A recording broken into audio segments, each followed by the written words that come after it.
क्या हाल चाल है बेटा? Good morning. स्टार्ट करें? स्टार्ट करें, जल्दी बता दो।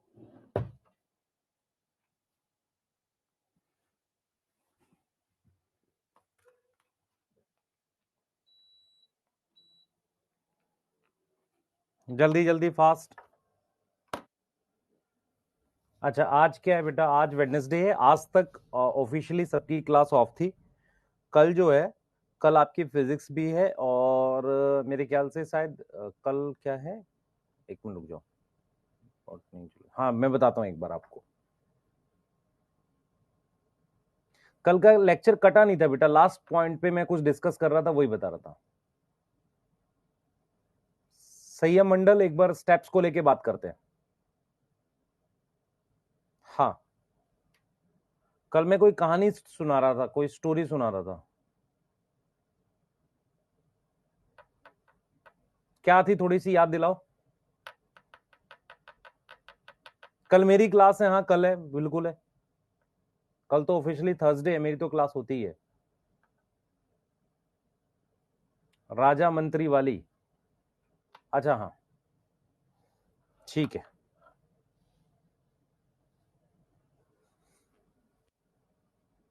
फिजिक्स की क्लास कल है, हाँ, होगी।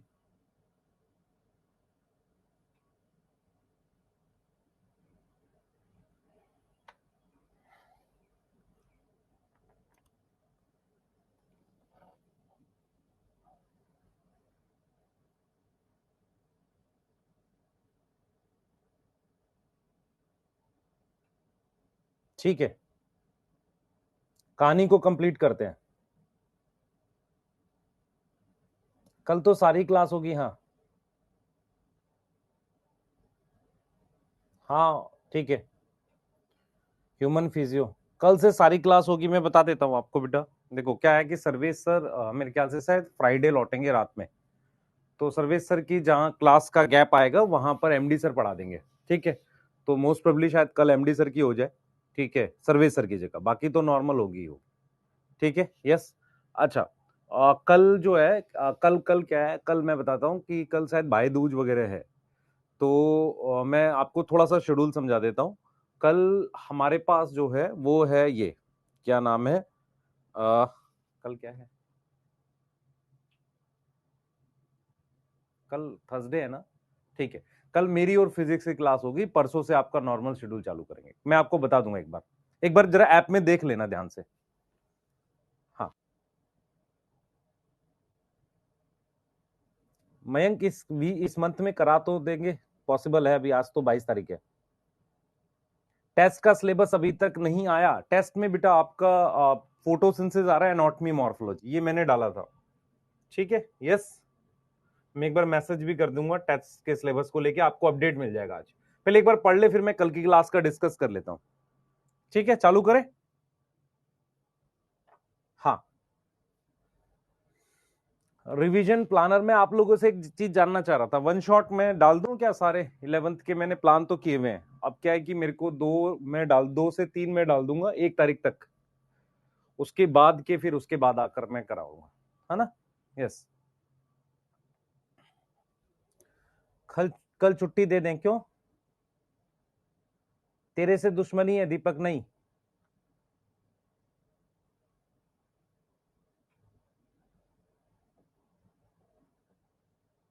हाँ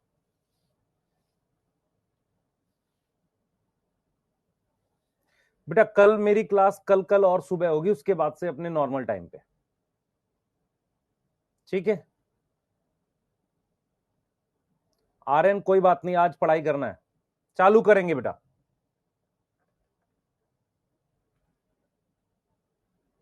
सर जिम नहीं जाते हैं बेटा। बीच में पार्क जा रहा था, वो भी अभी थोड़ा पोल्यूशन की वजह से रोक दिया। दिल्ली में बहुत पोल्यूशन हो गया, तो सुबह जा नहीं पा रहे हैं। हाँ, ठीक है, यस। चलो स्टार्ट करें। स्टार्ट करें बेटा। आज आज की कहानी स्टार्ट करें। सब भूल जाओ, हम लोग ग्लाइकोलिसिस पढ़ रहे थे, उसी को रिवाइज करते हैं और उसी को हम आगे लेकर चलते हैं। कल जो बताया था उस कहानी को आगे बढ़ाते हैं। छोटी छोटी चीजें जो आपको समझानी है, जैसे मैंने आपको एक ग्लूको नियोजेनेसिस समझाना है, वो आपने कब पढ़ा था मैं आपको बताऊंगा। ठीक है, तो कल जो हमने पढ़ा था बेटा, कल हमने क्या पढ़ा था, हमने पढ़ा था कि भाई ग्लाइकोलिसिस जो है एक ऐसा प्रोसेस है जो साइटोप्लाज्म में होता है, आपको याद आ जाएगा, ठीक है। तो ग्लाइकोलिसिस एक ऐसा प्रोसेस है जो साइटोप्लाज्म में होता है, ठीक है। और इसमें टोटल हमारे पास कितने एंजाइम होते हैं, 10 एंजाइम। ये ग्लूकोज का इनकम्प्लीट ऑक्सीडेशन नहीं है, कंप्लीट ऑक्सीडेशन नहीं है, पार्शियल ऑक्सीडेशन है। जब हम बात करते हैं पार्शियल ऑक्सीडेशन की, तो कहीं ना कहीं कार्बन ऑक्सीडाइज हो रही होती है, CO2 नहीं बन रहा होता, ठीक है, क्लियर है। कंप्लीट ऑक्सीडेशन कब होगा, जब 6CO2 बन जाएगा, ठीक है। ग्लाइकोलिसिस में टोटल मेरे पास कितने स्टेप है, 10 स्टेप है। इसको हम बोलते हैं ईएमपी पाथवे। ईएमपी पाथवे मतलब ये जो स्कीम है, ये पूरा प्रोसेस है, जिन साइंटिस्ट ने डिस्कवर किया उनके नाम एम्बेडन, मेयर ऑफ परनास है, तो ईएमपी पाथवे बोलते हैं, ठीक है।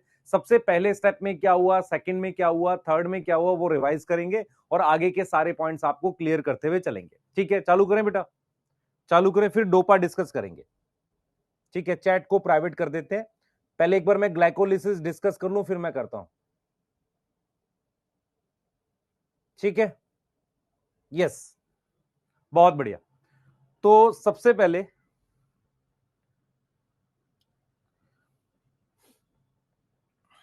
हाँ, सबसे पहले हमने ग्लाइकोलिसिस में जो पढ़ा था उसी को बात करते हैं फटाफट से, ये मैंने लास्ट आपको दिखाया था।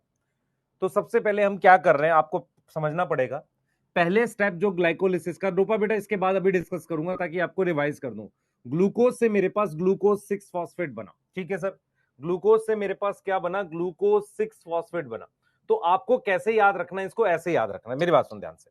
आपको शॉर्ट में इसको इस तरीके से ड्रॉ करना है, ये ग्लूकोज है, ठीक है। ग्लूकोज से मेरे पास बनता है ग्लूकोज 6 फॉस्फेट, फिर मेरे पास बनता है फ्रक्टोज 6 फॉस्फेट, फिर मेरे पास बनता है फ्रक्टोज 1,6 बिस फॉस्फेट, और ये दो शुगर में टूट जाता है। एक का नाम डाईहैप है जो कि 3 कार्बन की शुगर है, और एक का नाम मेरे पास PGAL है। क्या नाम है, PGL। PGL से मेरे पास बनता है 13BPG, बिस फॉस्फोग्लिसरेट, ठीक है। फिर मेरे पास बनता है 3PG, फिर मेरे पास बनता है 2PG, फिर मेरे पास बनता है PEP, फिर मेरे पास बनता है पाइरुवेट। क्या इतनी बात में कोई दिक्कत है किसी को, कितनी बात में कोई दिक्कत है। अब आते हैं जरा ATP कहां लगता है। तो ये पहला स्टेप है जहां पर मुझे ATP लगता है और क्या बनता है, ADP, यस और नो, ठीक है। ये वाला स्टेप जो है ये रिवर्सिबल है, ठीक है, क्लियर है। उसके बाद ये वाला स्टेप भी रिवर्सिबल है, ठीक है, रिवर्सिबल है बेटा, ये है ना, ये रिवर्सिबल है हमारे पास, ये रिवर्सिबल है, ठीक है, ये रिवर्सिबल है, ये सारे स्टेप रिवर्सिबल है इस वाले को छोड़ के, ठीक है। और ये आपस में इंटर कन्वर्टिबल है, यस, ठीक है। तो मैं एक बार स्टेप्स के नंबर डाल देता हूं, ये फर्स्ट हो गया, ये सेकंड हो गया, ये थर्ड हो गया, फोर्थ स्टेप में टूट रहा है, फिफ्थ में ये कन्वर्ट हो सकता है, सिक्स्थ स्टेप में मेरे पास क्या बन रहा है, PGL बन रहा है, सेवंथ में ATP बनेगा, आठ में क्या होगा, नाइन्थ में क्या होगा, टेंथ में क्या होगा, ऐसे ऐसे हमने याद करना है। तो एक बार ATP यहां भी खर्च हो रहा है, यहां पर खर्च हो रहा है, जहां पर क्या हो रहा है, ATP से क्या बन रहा है बेटा, ADP बन रहा है, क्या बन रहा है, ADP, यस। यहां पर मुझे एंजाइम याद करना है, क्या नाम है, कौन बताएगा। एंजाइम का नाम है हेक्सोकाइनेज। क्या नाम है, हेक्सोकाइनेज नाम है। कर सकते हैं ऐसे याद, कर सकते हैं ऐसे शॉर्ट में याद बेटा। ऋतुजा बिनी वाले बच्चे, मैंने आपकी अब बात समझ ली है, आप किसी तरीके से कनेक्ट करो, फिर मैं उसको फास्ट करवाता हूँ, आपके पास कॉल आ जाएगी तुरंत से, है ना। यहां तक ठीक है, अब आप जरा आ जाओ, ठीक है, आ जाओ यहाँ पे। सबसे पहले मैंने जो जो पॉइंट्स लिखे थे एक बार फिर से रिपीट करता हूं। पहला, तीसरा, 10वां स्टेप ये इररिवर्सिबल है। इररिवर्सिबल का मतलब ये हो गया कि ये स्टेप एक ही डायरेक्शन में चलते हैं, ठीक है सर।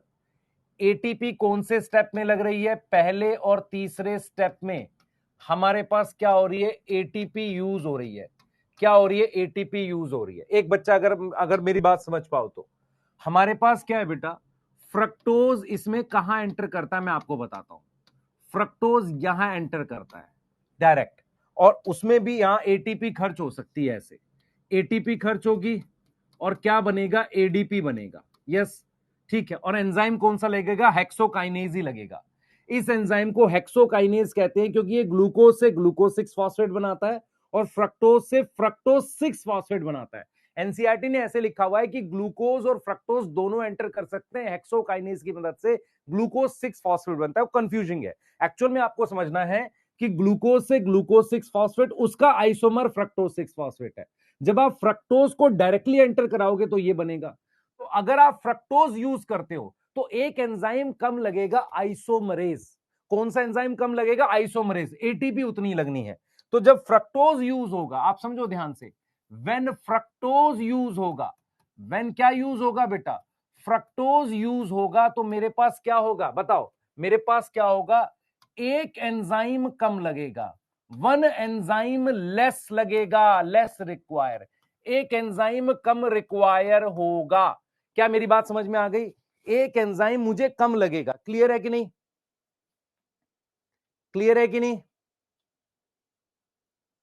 नो एंजाइम चाहिए। लिविंग सिस्टम में ग्लाइकोलिसिस 100% एफिशिएंसी से चलता है। अभी बताऊंगा आर्यन इसको। फ्रक्टोज वाली नहीं समझ में आई मुझे। एक चीज बता, देख इधर देख, मेरी तरफ देख। ग्लूकोज से ग्लूकोज 6 फॉस्फेट, फिर इसका आइसोमर बनाते हैं फ्रक्टोज 6 फॉस्फेट। अगर मैं हेक्सोकाइनेज यूज करके फ्रक्टोज से डायरेक्टली फ्रक्टोज 6 फॉस्फेट बना दूं तो ये सेकंड वाले स्टेप की जरूरत पड़ेगी? नहीं पड़ेगी। तो अगर आप एंजाइम काउंट करो 1 2 3 4 5 6 7 8 9, 9 एंजाइम लगेंगे। कौन सा कम लगा? आइसोमरेज कम लगा। यस, आइसोमरेज नहीं रिक्वायर होगा। क्या रिक्वायर नहीं होगा? आइसोमरेज नहीं रिक्वायर है। Isomerase not required. इस बात में कोई दिक्कत है तुम्हें क्या? आइसोमरेज नहीं चाहिए। अब समझ में आया? अब समझ में आया? अब आते हैं जरा, अब ये वाला स्टेप है, ये वाला स्टेप है। यहां पर NAD+ से क्या बन रहा है? NADH बन रहा है। और मैंने फॉस्फेट यहां से एंटर कराई थी, ठीक है। इसमें मेरे पास ATP फॉर्म हो रहा है। यस, इसमें मेरे पास क्या हो रहा है? इसमें पोजीशन चेंज हो रही है। इसमें मेरे पास पानी निकलता है, याद आ रहा है? पानी निकलता है ऐसे, ठीक है। और इसमें मेरे पास ATP बन रहा है। क्या बन रहा है? ATP बन रहा है ADP से। यस, ADP से ATP बन रहा है, ठीक है। तो कौन से स्टेप में, कौन से स्टेप में ऑक्सीडेशन हो रही है? सिक्स्थ स्टेप में। सिक्स्थ स्टेप में ऑक्सीडेशन हो रही है। एनसीईआरटी कहती है कि 2 रिडॉक्स इक्विवेलेंट निकलता है। मेरी बात समझो ध्यान से, यहां से पूरा का पूरा प्रोसेस डबल चल रहा है। क्यों डबल चल रहा है? क्योंकि डाइहैप इसमें कन्वर्ट हो जाता है। तो एक ग्लूकोज से मेरे पास पाइरुवेट कितने बन रहे हैं? 2 बन रहे हैं। क्यों बन रहे हैं? क्योंकि डाइहैप इसमें कन्वर्ट हो जाता है। यस और नो? तो 6 स्टेप में ऑक्सीडेशन हो रही है। Yes, 2 redox, redox equivalent NADH की बात हो रही है। 2 रिडॉक्स इक्विवेलेंट किसकी बात हो रही है? NADH की बात हो रही है। NADH फॉर्म होंगे 2 हमारे पास। कितने बनेंगे? 2 NADH बनेंगे, ठीक है। 7th स्टेप और 10th स्टेप में ATP बनेगी। 7th स्टेप और 10th स्टेप में क्या बन रही है बेटा? ATP फॉर्म हो रही है। क्या बन रही है? ATP फॉर्म हो रही है। इस बात में कोई दिक्कत है? 7वें और 10वें स्टेप में ATP फॉर्म हो रही है। अब यहां कितनी ATP हो जाएगी? ये 2 हो जाएगी, ये 2 हो जाएगी। ऊपर की 2 माइनस कर दो तो टोटल नेट ATP कितनी आ जाएगी? 2 ATP आ जाएगी। यस,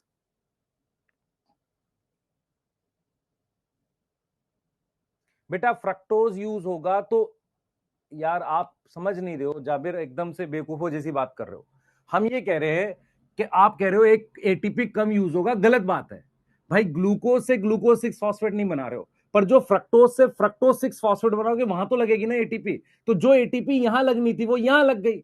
स्टेप कौन सा मिसिंग हो गया? आप समझो ध्यान से, देखो ये एक स्टेप है, ये दूसरा स्टेप है। फिर आ रहा है मेरे पास फ्रक्टोज 6 फॉस्फेट, कहां से? ग्लूकोज से। अब मेरे पास फ्रक्टोज से डायरेक्टली आ रहा है, ठीक है। यहां ATP लगनी थी, यहां लग गई, तो ATP तो उतनी ही लगी। ये वाला स्टेप गायब हो गया आइसोमरेज का। अब समझ में आई कि नहीं आई? जल्दी बताओ, अब समझ में आई है कि नहीं आई?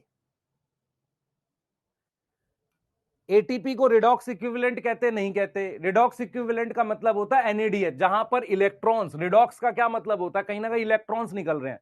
तो जब मैं PGL की ऑक्सीडेशन करूंगा तो मेरे पास इलेक्ट्रॉन्स निकल रहे होंगे। कितने निकल रहे होते हैं? 2 निकल रहे होते हैं। तो NAD+ से NADH फॉर्म करते हैं हम लोग, ठीक है। क्लियर है? सही है, NAD+ से NADH बनाते हैं। 13BPG से यहां पर ATP बना, ठीक है। अब मेरी बात सुने ध्यान से, कौन से स्टेप में ATP बन रहा है मेरे पास? 7th और 10th स्टेप में, आप सुनो, ध्यान से सुनना मेरे पास 7th एंड 10th स्टेप में क्या हुआ है, डायरेक्ट एटीपी बना है। डायरेक्ट एटीपी का क्या मतलब होता है, सुनना ध्यान से। डायरेक्ट एटीपी का क्या मतलब होता है, जरा समझना इस बात को। डायरेक्ट एटीपी का मतलब होता है कि जब कोई सबस्ट्रेट प्रोडक्ट में कन्वर्ट हो, डायरेक्टली एटीपी बन जाए, उसको हम क्या बोलते हैं बेटा, उसको हम बोलते हैं सबस्ट्रेट लेवल फॉस्फोराइलेशन। क्या बोलते हैं उसको, उसको हम बोलते हैं सबस्ट्रेट लेवल फॉस्फोराइलेशन। क्या बोलते हैं उसको, सबस्ट्रेट लेवल फॉस्फोराइलेशन बोलते हैं। क्या बोलते हैं उसको, सबस्ट्रेट लेवल फॉस्फोराइलेशन बोलते हैं। यहां तक समझ में आ गई, यहां तक समझ में आ गई। मैं बेटा डाइहैप की का क्या यूज है, मेरी बात समझ। ये टूटा है इसमें, ये कन्वर्ट हो गया इसमें, तो इसका मतलब यहां से डबल चला है। मेरी बात समझो ध्यान से। 13 बीपीजी में ज्यादा एनर्जी है किससे, किससे, एटीपी से। तो 13 बीपीजी 3 पीजी से कन्वर्ट होगा। आप समझो, 13 बीपीजी कन्वर्ट हो रहा है 3 पीजी में, तो यहां पर मेरे पास एटीपी बन रहा है, और एक मेरे पास एटीपी कहां से बन रहा है, पीपी से, पाइरुवेट वाले स्टेप में। तो ये, इसको भी हम क्या बोल रहे हैं बेटा, इसको भी हम क्या बोल रहे हैं, एडीपी से एटीपी। तो जब डायरेक्ट एटीपी बनती है ना किसी रिएक्शन में, उसको कहते हैं शॉर्ट में एसएलपी। एसएलपी की फुल फॉर्म क्या है, सबस्ट्रेट लेवल फॉस्फोराइलेशन। एक high energy substrate low energy product में कन्वर्ट होगा, high energy substrate low energy product में कन्वर्ट होगा, उस ऊर्जा से डायरेक्टली एटीपी बनेगा, उसको कहते हैं सबस्ट्रेट लेवल फॉस्फोराइलेशन। तो ग्लाइकोलिसिस क्या है, दो एटीपी डायरेक्ट साइटोप्लाज्म में बनाता है, डायरेक्ट बनाता है। नहीं तो नॉर्मली एटीपी कहां बनेगी, नॉर्मली एटीपी कहां बनती है, एनएडीएच कहां बनाएगा, एनएडीएच फॉर्म एटीपी कहां बनाएगा, इन माइटोकॉन्ड्रिया, माइटोकॉन्ड्रिया में बनाएगा। और कैसे बनाएगा, ऑक्सीडेशन से। कैसे बनाएगा, ऑक्सीडेशन से। उसको हम कहते हैं ऑक्सीडेटिव, ऑक्सीडेटिव फॉस्फोराइलेशन। किसी बच्चे को याद है कि माइटोकॉन्ड्रिया के लिए आपको क्या यूज करना पड़ेगा, ऑक्सीजन। क्या होगा, यूज ऑफ ऑक्सीजन होगी, यस और नो, यूज ऑफ ऑक्सीजन होगी, यस और नो।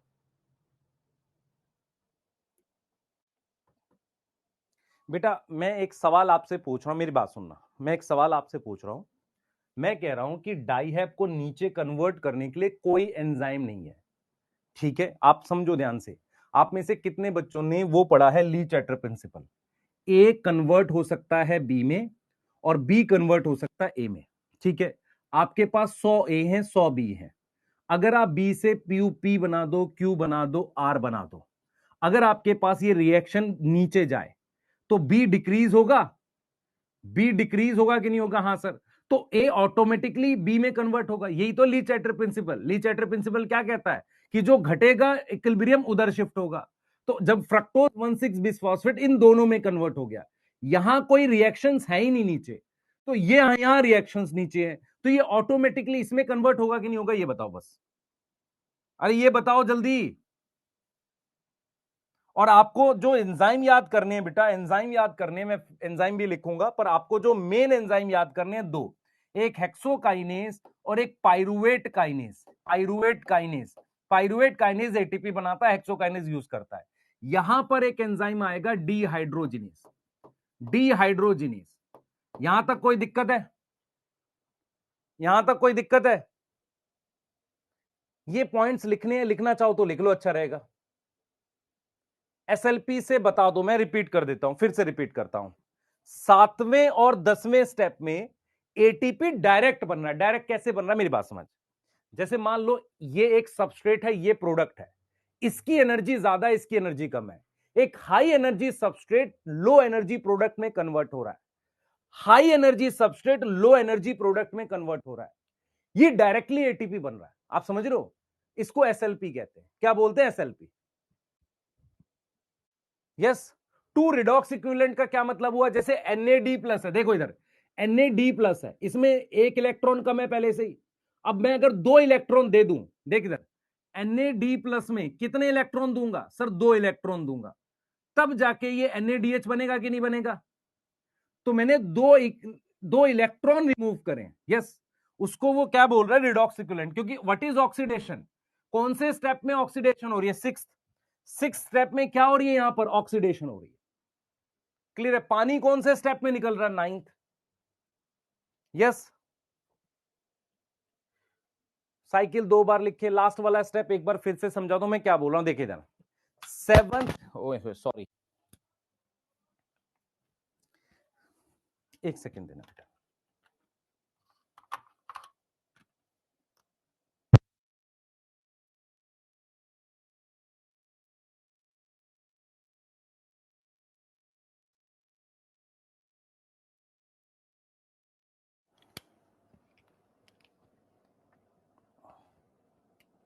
मेरी बात सुनो ध्यान से, मैं क्या कह रहा हूं, मैं ये कह रहा हूं कि 7th और 10th स्टेप में एटीपी डायरेक्ट बना है।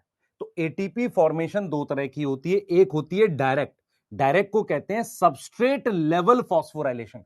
फॉस्फोराइलेशन तो एटीपी सिंथेसिस होता ही है।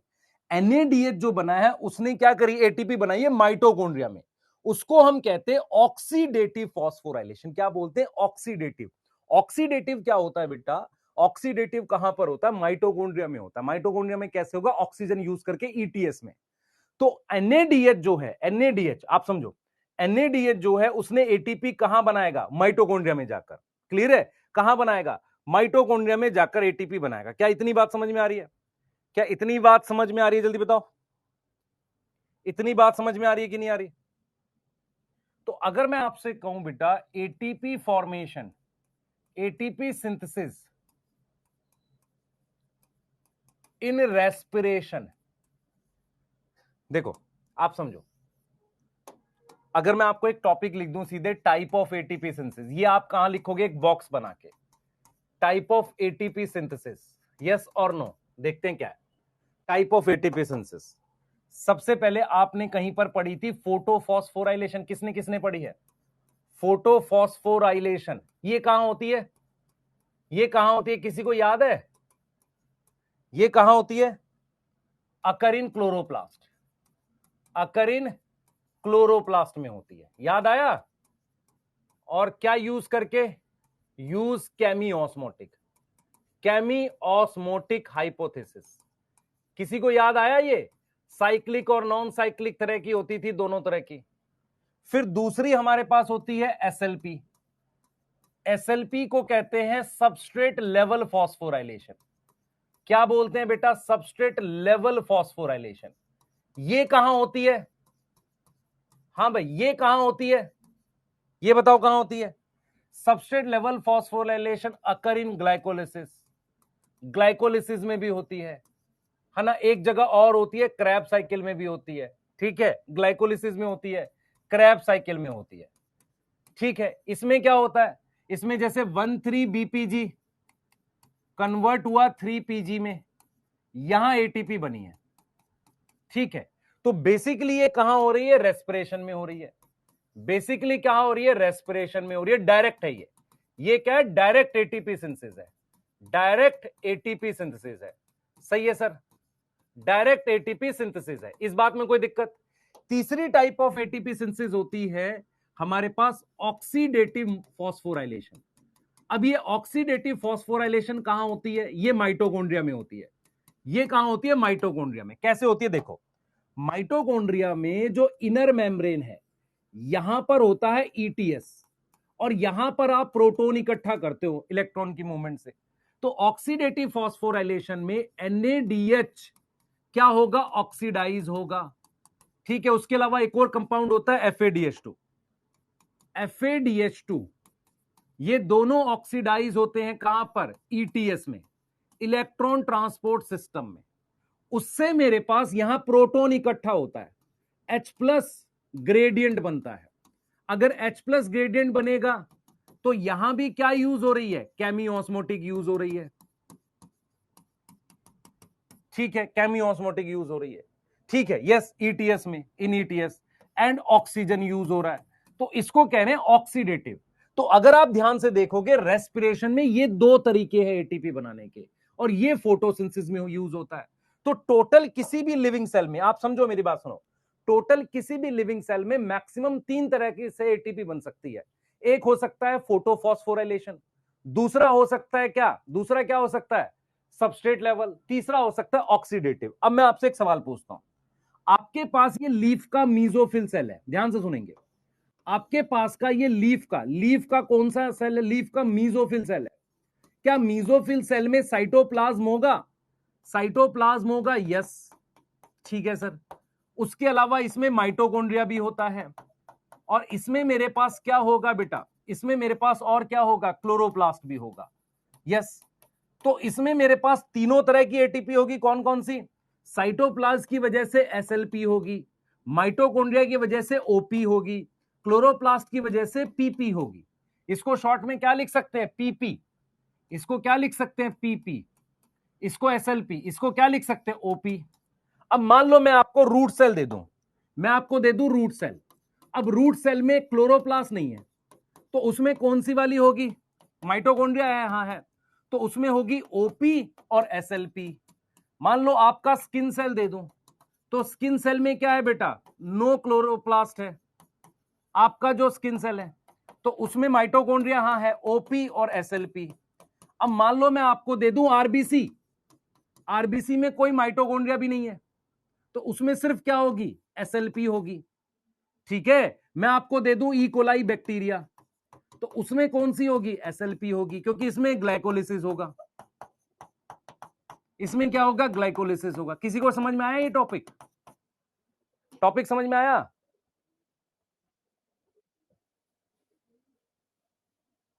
किसी को समझ में आया मैंने क्या पढ़ाया, नहीं, आयशा क्या नहीं समझ में आया, बता बेटा।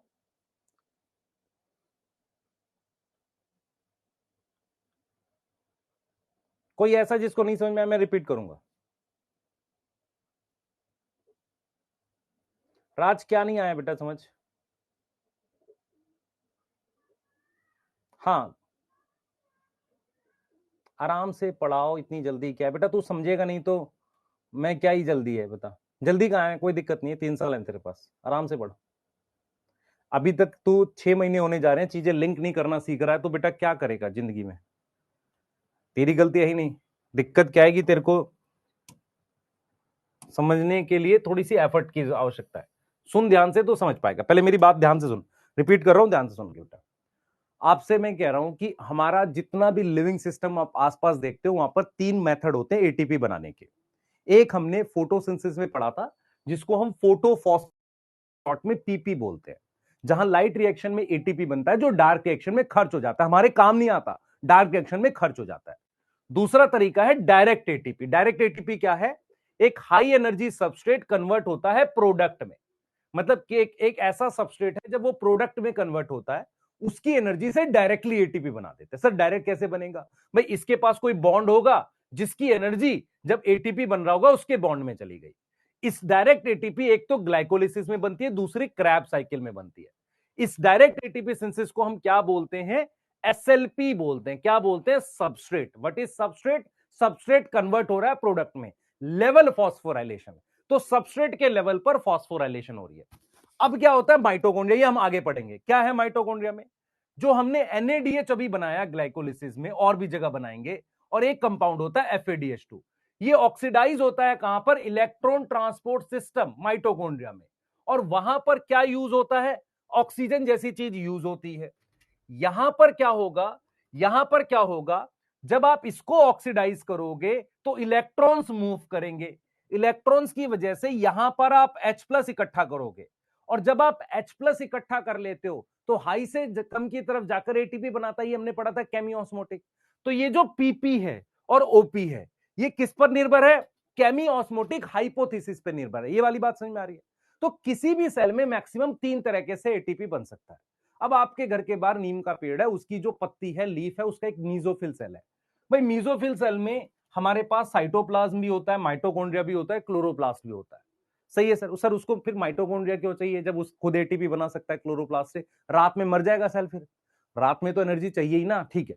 तो उसमें तीनों तरह की एटीपी सिंथेसिस होती है। मान लो मैंने एक ले लिया रूट सेल, अब रूट सेल में कोई क्लोरोप्लास्ट नहीं है, तो उसमें क्या होगा, माइटोकॉन्ड्रिया और साइटोप्लास्ट तो होगा ही, तो उसमें कौन सी एटीपी होगी, ओपी होगी और एसएलपी होगी। अब आते हैं स्किन सेल, तुम्हारा स्किन सेल, तुम्हारे स्किन सेल में माइटोकॉन्ड्रिया हाँ सर है, तो साइटोप्लाज्म में ग्लाइकोलिसिस होगी, तो क्या होगा, ओपी और एसएलपी होगा। अब आरबीसी जो होता है उसमें माइटोकॉन्ड्रिया नहीं होता, और एनिमल सेल है तो क्लोरोप्लास्ट होगा ही नहीं, तो उसमें कौन सी होगी, एसएलपी होगी। ई कोलाई बैक्टीरिया, माइटोकॉन्ड्रिया नहीं है, तो क्या होगी उसमें, एसएलपी होगी। और कोई सेल ले ले, और कोई सेल, न्यूरॉन्स ले ले, न्यूरॉन्स में क्या होगा, माइटोकॉन्ड्रिया होगा, होता नहीं होता, होता बिल्कुल होगा। और क्या होगा, साइटोप्लाज्म होगा, तो उसमें क्या होगी, ओपी और एसएलपी होगी। अब बता,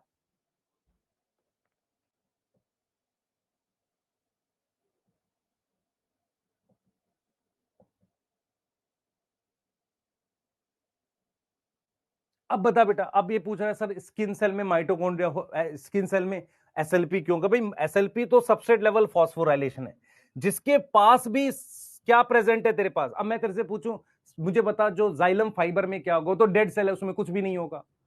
समझ आ रहा है, जाइलम पैरेनकाइमा क्या है, पैरेनकाइमा सेल है, उसमें क्लोरोप्लास्ट नहीं है, तो उसमें क्या होगा, उसमें तू वो करा दे, क्या नाम है, उसमें करा दे एसएलपी और ओपी करा दे, क्लोरोप्लास्ट नहीं है। मेरी बात समझ में आ रही है? कोई भी सेल ले ले, अपनी मर्जी से कुछ भी सेल ले ले, स्पर्म सेल में माइटोकॉन्ड्रिया होते हैं, उसमें ओपी और एसएलपी दोनों होगा। समझ आ रहा है? तो हम रेस्पिरेशन चैप्टर पढ़ रहे हैं, तो हमारा फोकस इन पे होगा, एसएलपी और ओपी पर वैसे एटीपी सिंथेसिस को क्या बोलते हैं, फॉस्फोराइलेशन, क्योंकि फॉस्फेट बॉन्ड में एनर्जी है। फॉस्फोराइलेशन एटीपी सिंथेसिस तीन तरह की है, पीपी, ओपी, एसएलपी, ये तीनों तरह की। मान ले मैं ले लेता हूं मशरूम, अगेरिकस, सर अगेरिकस में क्लोरोप्लास्ट होगा, नहीं होगा, तो उसमें ओपी एसएलपी हो सकता है। मान लो कोई एनारोबिक है, एनारोबिक मतलब ऑक्सीजन यूज ही नहीं करता है, अगर ऑक्सीजन यूज नहीं करेगा तो उसमें क्या नहीं होगी, ओपी नहीं होगी, सिर्फ एसएलपी होगी। अब बता बेटा, प्रोटीन से कौन से वाला फॉस्फोरिलेशन, एक अलग चीज है। एसएलपी बोल तो रहा हूं, सबस्ट्रेट लेवल फॉस्फोराइलेशन, तू समझ इस बात में, इस कंपाउंड में ज्यादा ऊर्जा है, इसमें कम है, ये सबस्ट्रेट है, ये प्रोडक्ट है। तो जब इसकी ऊर्जा कैसे रिलीज हुई, फॉस्फेट हटा, बॉन्ड में एनर्जी रिलीज हुई, वो एनर्जी किसमें चली गई, वो एनर्जी किसमें चलेगी, एडीपी की बॉन्ड में। मेरी बात समझ में आ रही है, नहीं आ रही, बोल जल्दी से।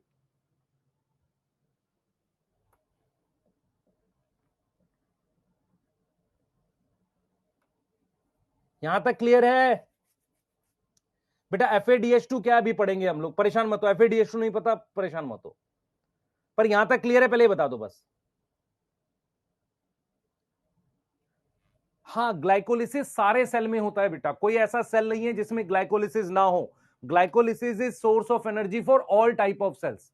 माइटोकॉन्ड्रिया होना ना होना एक अलग चीज है। सही है?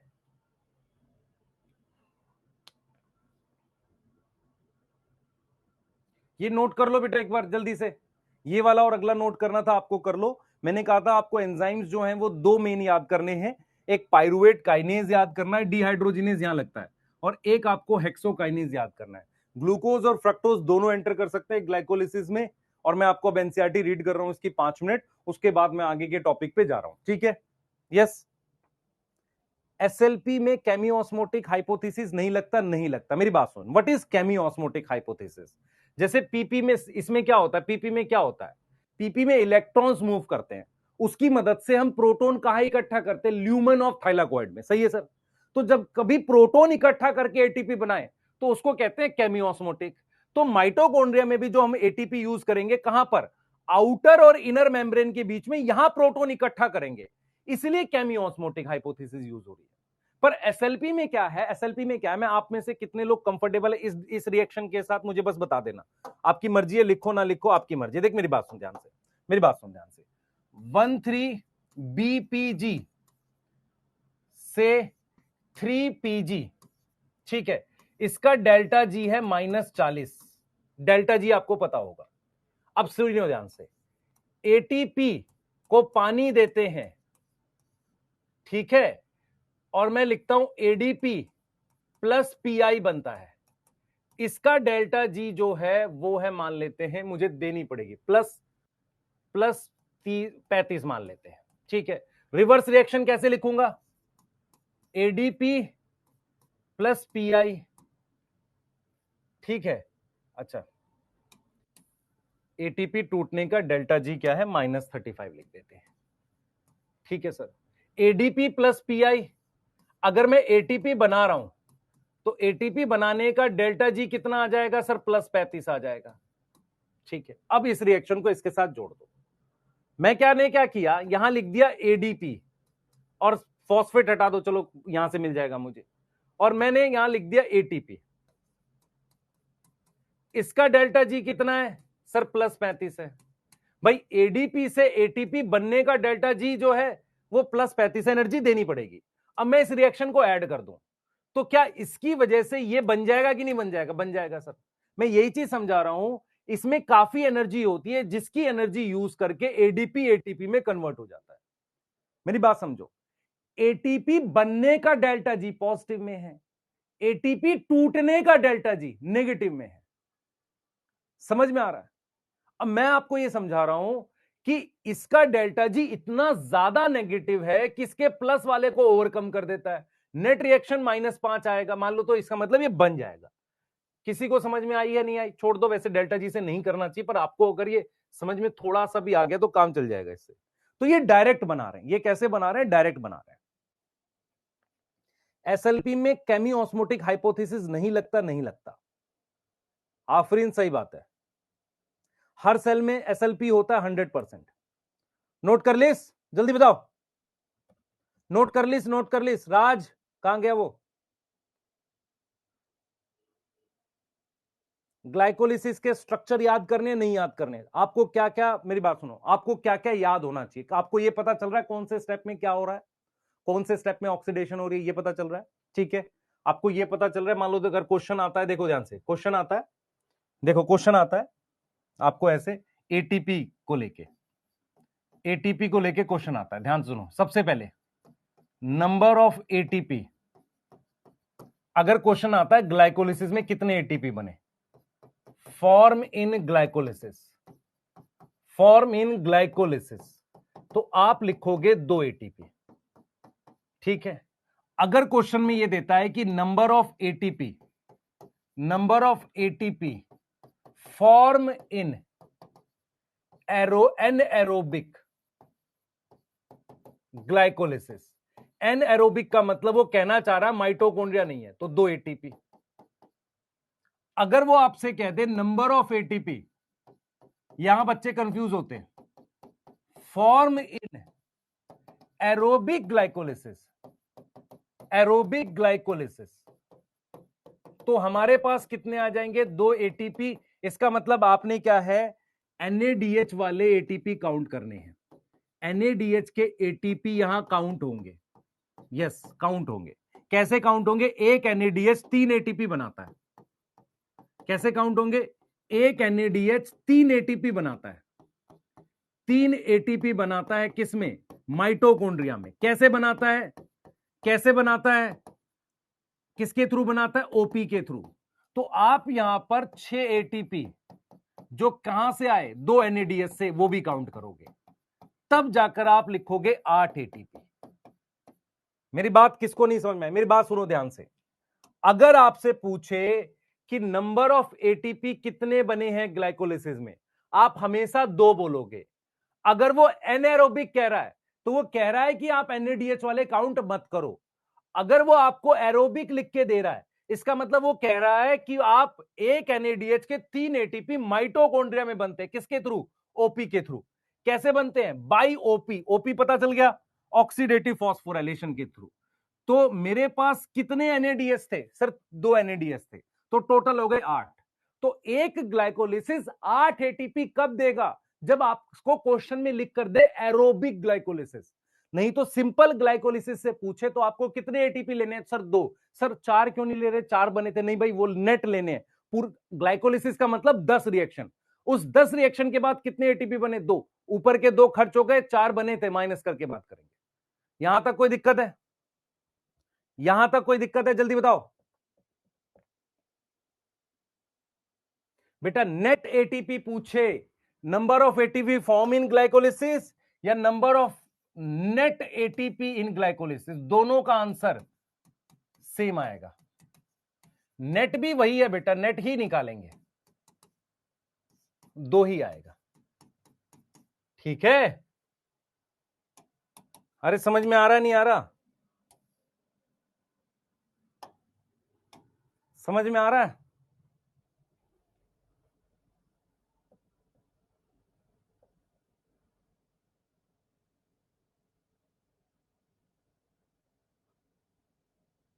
बेटा 4 एटीपी का क्वेश्चन कभी नहीं आएगा, मैं बताता हूं क्यों। जब भी हम ग्लाइकोलिसिस रेफर करेंगे, मान लो मैं तेरे से पूछता हूं ग्लाइकोलिसिस, मैं तेरे से पूछता हूं ग्लाइकोलिसिस, तो मैं क्या बोलूंगा बता। मैं तेरे से बोल रहा हूं ग्लाइकोलिसिस, तो मैं क्या बोलूंगा बता। पूरे 10 स्टेप लूंगा ना। ग्लाइकोलिसिस शब्द का क्या मतलब है, 10 स्टेप। तो जब भी वो ग्लाइकोलिसिस बोलेगा तो 4 में से 2 माइनस करके ही पूछेगा। 4 वाला कैसे आ सकता, अगर वो तेरे को कहते हैं कि 2 पीजीएल से बताओ। मान लो मैं अगर तेरे से कहूं कि तेरे पास 2 पीजीएल है, 2 ट्रायोस फॉस्फेट है, उसके एटीपी बता, है ना, एटीपी बता बिना माइटोकॉन्ड्रिया यूज किए, तब तू 4 एटीपी लिख सकता है। समझ आ रहा है, बीच में से पूछ लो। लेकिन जब भी तेरे से वो क्वेश्चन पूछे, नोट कर लो बेटा ये, जब भी तेरे से वो क्वेश्चन पूछे कि एटीपी बताओ ग्लाइकोलिसिस के, नेट एटीपी बताओ, 2 ही आएंगे। जब तक वो क्वेश्चन में एरोबिक शब्द यूज ना कर दे। एरोबिक शब्द यूज करने का मतलब है एनएडीएच के भी एटीपी काउंट करने हैं। एनएडीएच एटीपी साइटोप्लाज्म में नहीं बनाता, मैं लिख देता हूं यहां पर, एनएडीएच के एटीपी। बेटा नोट ये है कि एनएडीएच जो है, एनएडीएच गिव एटीपी कब बनाएगा, आफ्टर एंट्री इनटू माइटोकॉन्ड्रिया। यदि किसी सेल में माइटोकॉन्ड्रिया नहीं है या ऑक्सीजन नहीं है, या ऑक्सीजन नहीं है, तो क्या ये एटीपी बनेंगे, नहीं बनेंगे। तो इसका मतलब जब तक वो आपको ना कहे, जब तक वो आपको एरोबिक शब्द ना कहे, आप समझो, जब तक वो आपको एरोबिक शब्द ना कहे, आप समझो माइटोकॉन्ड्रिया में कैसे बन रहा है, ओपी के थ्रू, बाई ओपी। तो जब तक वो आपको mitochondria word, aerobic word use ना करे, तब तक अपनी मर्जी से एटीपी मत बनाने लगना। 8 तब काउंट होंगे जब वो एरोबिक वर्ड यूज करेगा। एरोबिक शब्द का मतलब कि जो एनएडीएच है वो माइटोकॉन्ड्रिया में गया और with the help of oxygen, with the help of oxygen in ETS उसने एटीपी बनाए हैं। कोई दिक्कत आ रही है, हमेशा नेट ही लेना है। किसका स्ट्रक्चर बना के बताऊं, ओपी क्या है बच्चे, ओपी की फुल फॉर्म बता। देख इधर देख, मेरी बात सुन, ये लिखा है number of ATP form in aerobic glycolysis. Aerobic शब्द का क्या मतलब होता है, ऑक्सीजन। ऑक्सीजन कब यूज होगी, जब माइटोकॉन्ड्रिया होगा। तो क्या होगा आप समझो, जब हमारे पास ग्लूकोज, इधर देख मेरी तरफ देख, ये ग्लूकोज है, ग्लूकोज से पाइरुवेट बना, सही है सर। कितने पाइरुवेट बने सर, 2 पाइरुवेट बने। यहां पर कितने एटीपी बने, 2 एटीपी डायरेक्ट बन गए, 4 में से 2 माइनस करके, और 2 एनएडीएच बने। अब ये एनएडीएच यहां से किसके अंदर जाएगा, माइटोकॉन्ड्रिया के अंदर जाएगा। यहां पर आपके पास ईटीएस होती है, इस पे यहां पर ईटीएस होती है, किसी को याद है, बताया था थोड़ा थोड़ा सा। यहां होती है इलेक्ट्रॉन ट्रांसपोर्ट चेन बेटा, ये रही ईटीएस, और यहीं यूज होती है ऑक्सीजन। यहां प्रोटॉन इकट्ठा करते हैं इलेक्ट्रॉन की मूवमेंट से। तो ये जो एनएडीएच है यहां पर जाकर, अंदर जाकर यहां इलेक्ट्रॉन देता है, एटीपी बनता है। तो इस 2 एनएडीएच के एटीपी किसके अंदर बनेंगे, माइटोकॉन्ड्रिया के। ये तब करना है जब यहां पर एरोबिक शब्द लिखा हो। एरोबिक का मतलब आपने इसके एटीपी काउंट करने हैं, नहीं तो नहीं करने। क्लियर है अब ठीक है, नहीं ठीक है बताओ। बेटा अगर क्वेश्चन में सिर्फ ग्लाइकोलिसिस लिखा हो तो आपने 2 एटीपी ही लिखने हैं, आप समझो बार बार। और ओपी का मतलब है ऑक्सीडेटिव फॉस्फोराइलेशन, आप भूल क्यों रहे हो। ओपी का क्या मतलब है, ऑक्सीडेटिव फॉस्फोराइलेशन। किसकी ऑक्सीडेशन होती है, एनएडीएच की होती है।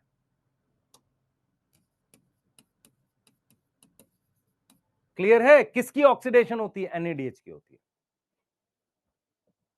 थर्ड पॉइंट बता दिया प्रिंस, अब बताओ।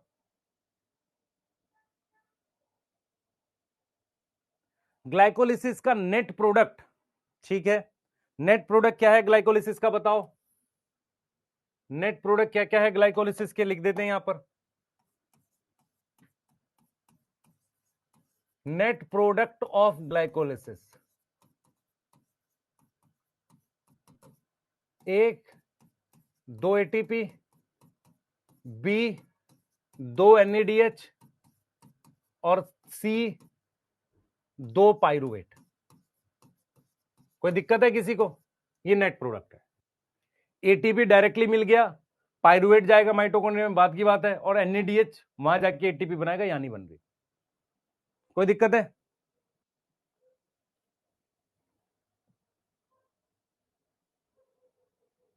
यस, 6 एटीपी हमने किसकी काउंट की है? 2 एनएडीएच की। इस 2 एनएडीएच की ये 6 एटीपी काउंट करी, और 2 एटीपी है, तब जाके ये 8 हुआ है बेटा। लेकिन ये कब करना है? जब माइटोकॉन्ड्रिया यूज करना। माइटोकॉन्ड्रिया कब यूज होगा? जब यहां पर ग्लाइकोलिसिस के आगे एरोबिक लिखा हो। नोट कर लीजिए फटाफट से एक बार, दोनों स्लाइड नोट करिए, आगे चल रहे हैं।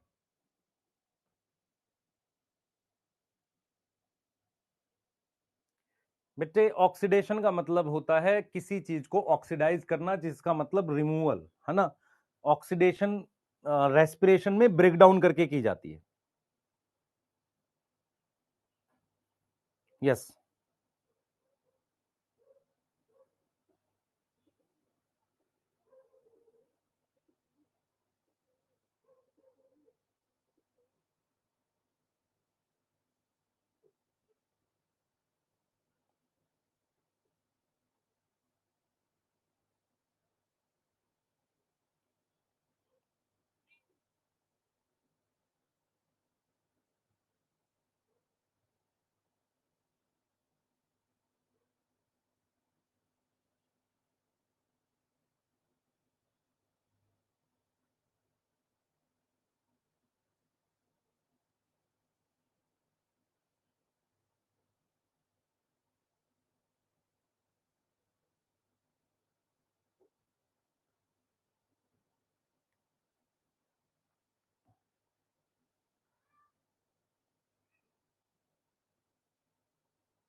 लिख लिया बेटा? लिख लिया, जल्दी बताओ।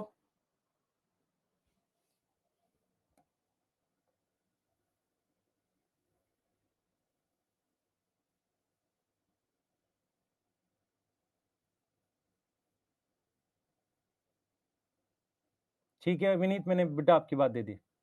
अब डोपा कराने जा रहा हूं। यस, इसके बाद मैं डोपा सॉल्व कर देता हूं ताकि आपको चीजें क्लियर हो जाए। यस, हाँ एक बार ये नोट कर लो। यस, फिर हम लोग फेट ऑफ पायरुवेट पढ़ने जा रहे हैं कि पायरुवेट का आगे क्या होगा। फेट ऑफ पायरुवेट करके एक टॉपिक है, उसको पढ़ेंगे। ये वाला नोट कर लो। हाँ, मैं स्क्रीन पे नहीं दिख रहा हूं, पर मैं आपकी कमेंट्स रीड कर रहा हूं। आप कुछ पूछना चाहें पूछ सकते हैं, बताना चाहें बता सकते हैं। विनीत मैंने पढ़ लिया बेटा। यस, इन्फिनिटी को अभी तक एकलव्य नहीं मिला, अभी तक एकलव्य स्टार्ट नहीं हुआ बेटा। एकलव्य स्टार्ट होगा 9 तारीख से, 9 नवंबर से। हाँ दीपक, रिवीजन शेड्यूल बेटा मैं आज उसमें प्लान करके अपने चैनल पर एक वीडियो डालूंगा, उसके अकॉर्डिंग आपको करना है ना। आप सभी रिवाइज कर सकते हैं, सबके लिए वो। एक एनएडीएस 3 एटीपी देता है, रिया 100% ट्रू। ऑफलाइन टेस्ट के ओएमआर को ऑनलाइन सबमिट करने का ऑप्शन है। बेटा आपको क्या करना पड़ेगा, ऑनलाइन वाले में वो फिल करके आप ऑफलाइन वाले को सबमिट कर दो। ऑर्डर कहां से करें? ऐप से जाके कर सकते हो। चैनल मेरा बेटा आपको पता होगा, तरुण सर बायोलॉजी डालोगे आ जाएगा। यस, हेक्सोकाइनेज भी फ्रक्टोज के आने से ही नहीं लगेगा बेटा। हेक्सोकाइनेज दोनों पे काम करता है, ग्लूकोज और फ्रक्टोज में। लिंक मैं टेलीग्राम पर डाल दूंगा। हाँ, मैं अपने चैनल पे कराना चाह रहा हूं, ताकि मैं इंडिविजुअली उस पर पूरी बायो का कुछ चीजें डाल दूं, ताकि जो बच्चे बेटा पढ़ना चाहते हैं फ्री, वो पढ़ सके। 4-5 चैप्टर एक दिन में रिवाइज नहीं हो सकते इंद्रजीत, अभी तो नहीं होंगे। मोनू इसके लिए मैं बात करता हूं, इनऑर्गेनिक नहीं है तो कैसे करानी है। एफिशिएंसी कैसे इंक्रीज करे? 2 घंटे में एक चैप्टर हो रहा है, ठीक हो रहा है संयम। CKUS ठीक है। चैनल नेम तरुण सर बायोलॉजी डालेगा, एक फोटो आएगी एक आदमी की, मैं ही हूं। हाँ, 1,24,000 दिखाता है उस पर सब्सक्राइबर। हाँ, मैं उस दिन गया था, वो क्या नाम है, डिस्कस कर रहा था, ऐसे ही बैठा था, बात कर रहा था। एक मैम है PW में, जिनको मैंने ही पढ़ाया हुआ है ना। अब ये तुम्हें पता नहीं होगा, ठीक है।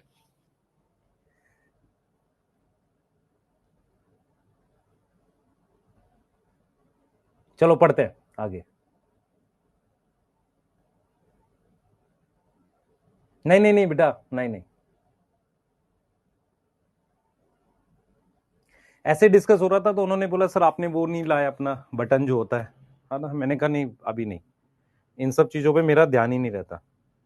कौन सा बटन होता है वो 1 लाख होने पे आता है। हाँ तो वो मतलब नहीं, ठीक है कोई नहीं। हाँ यस।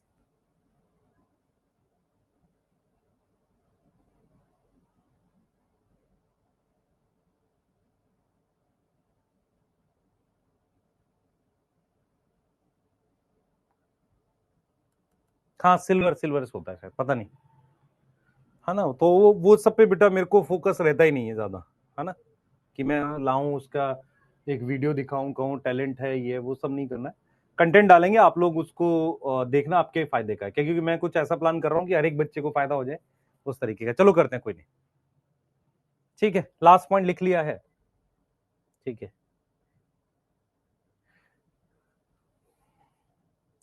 ठीक है।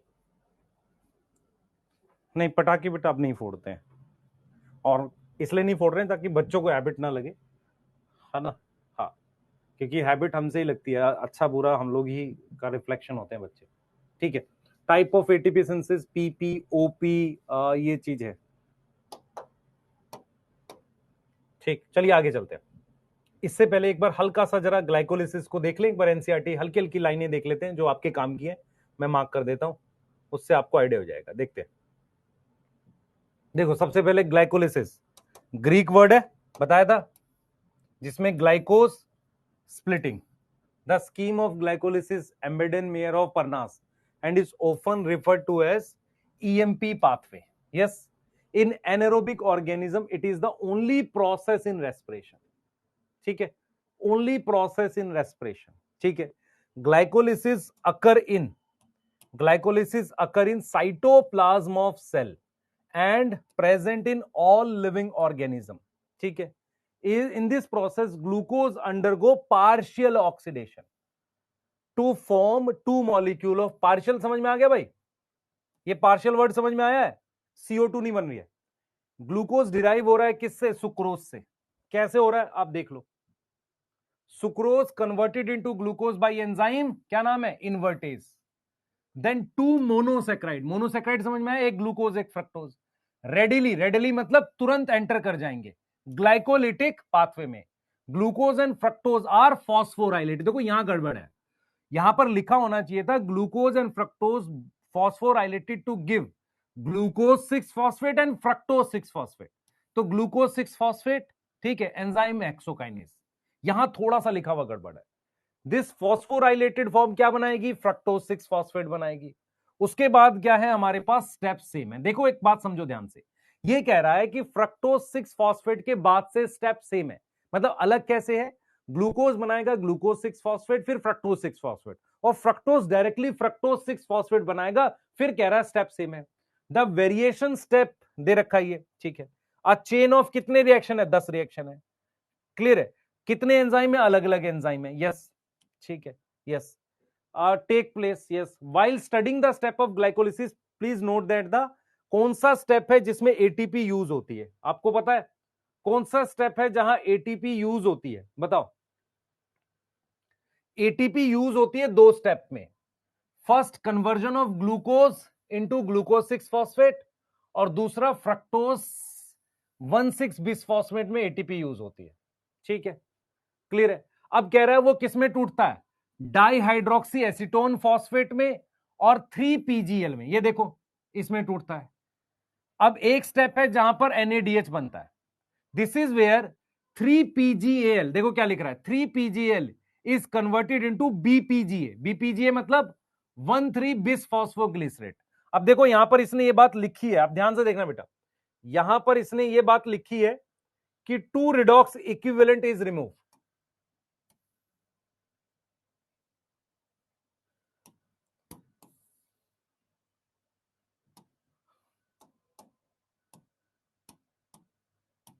ये देखो मैं क्या समझा रहा हूं, ये देखो लिखा है 2 redox equivalent are removed in form of 2 hydrogen atom. सही है, 2 हाइड्रोजन एटम रिमूव हो जाते हैं और क्या बन जाता है, NAD+ से क्या बन जाता है, क्या बन जाता है बेटा, देख लो, NAD+ से NADH from PGL and transfer to NAD+ को दे देते हैं। तो NAD+ को 2 हाइड्रोजन एटम देते हैं, कैसे देख, NAD+ है, उसके साथ 2 इलेक्ट्रॉन प्लस 2 प्रोटॉन, ये 2 हाइड्रोजन है, और ये क्या बन जाएगा सर, NADH प्लस H+ आ जाएगा। ये देख, ये लिखा हुआ है, PGL को ऑक्सीडाइज किया inorganic phosphate to get converted into BPGA। सही है, PGL is oxidize and with inorganic phosphate से हमने क्या कर दिया, ये द कन्वर्जन ऑफ BPGA से 3PGA बनाया। ठीक है, उसको हमने क्या बोला, also an energy yielding process. This energy is trapped bye formation of ATP। ये कौन सा स्टेप की बात कर रहा है, 7th। एक और स्टेप है जिसमें PP से पाइरुवेट बनता है। अब मैं आपको एक चीज बता रहा हूं, ध्यान से सुनना, ये इंपॉर्टेंट है, ये इंपॉर्टेंट है, मैं नोट में लिख रहा हूं यहां पर। कितने लोगों को याद है, कितने लोगों को याद है कि हमारे पास डार्क रिएक्शन में हम एक स्टेप पढ़ते थे 3PGA से PGL, किसी को याद है,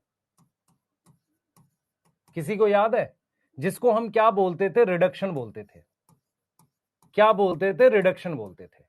तो इसमें शुगर फॉर्म होती थी, याद है, शुगर फॉर्म होती थी, यस, याद है। डार्क रिएक्शन का सेकंड स्टेप, किसकी बात हो रही है, फोटोसिंथेसिस की, किसकी बात हो रही है, फोटोसिंथेसिस की बात हो रही है, यस, ठीक है, क्लियर है। दूसरा बेटा मेरी बात सुन ध्यान से, दूसरा दूसरा दूसरा ये डार्क रिएक्शन है जिसमें 3PGA से PGL, जहां पे शुगर फॉर्म हो रही है फोटोसिंथेसिस में, ठीक है, क्लियर है, यस। हाँ, अब सुनिए, ध्यान से सुनिए, अब ग्लाइकोलिसिस में आप क्या पढ़ रहे हो बताओ मुझे, ग्लाइकोलिसिस में आप क्या पढ़ रहे हो मुझे बताना। आप PGL से क्या पढ़ रहे हो, 1,3-BPG, फिर 3PG पढ़ रहे हो, ये 3PGA PGA ही है। अब मुझे बताओ, क्या ये ऑक्सीडेशन चल रही है, क्या ये ऑक्सीडेशन चल रही है, 2 स्टेप में चल रही है। यहां आपके पास NADH बना है और यहां पे आपके पास ATP बना है, और यहां पर आपने क्या खर्च किया था, ATP दिया था और NADPH दिया था, याद आया कि नहीं आया, हां सर। तो ये ऑक्सीडेशन चल रही है, रिडक्शन चल रही है।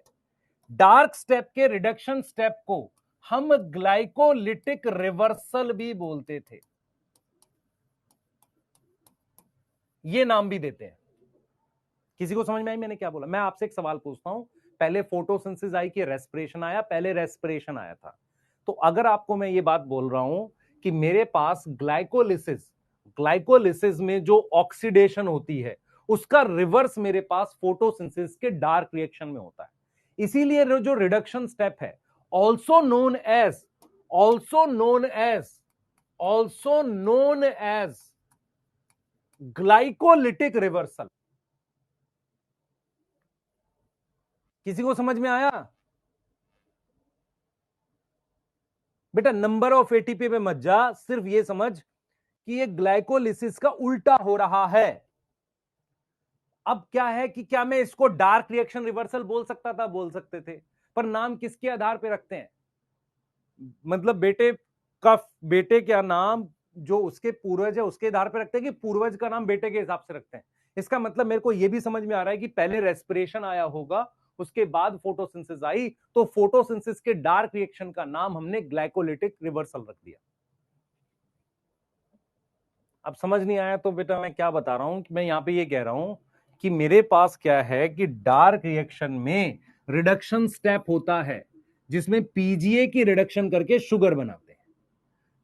ग्लाइकोलिसिस में शुगर की, ये शुगर है, शुगर की ऑक्सीडेशन करके एसिड बना रहे हैं, और यहां एसिड की रिडक्शन करके, तो ये वाला step is reverse of glycolysis. हाँ बताओ, अब नंबर ऑफ ATP पे बात नहीं कर रहे, अभी सिर्फ समझा रहे हैं, समझ आया अब। नहीं पढ़ा है बेटा, आतिफ उनको, उनकी बात नहीं कर रहा हूं बच्चे में, मत परेशान हो यार, किसको पढ़ाया।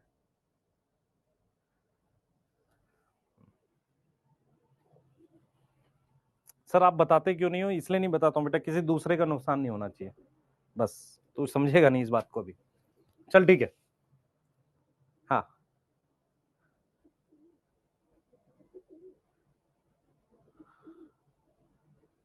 ठीक है, चल जल्दी कर।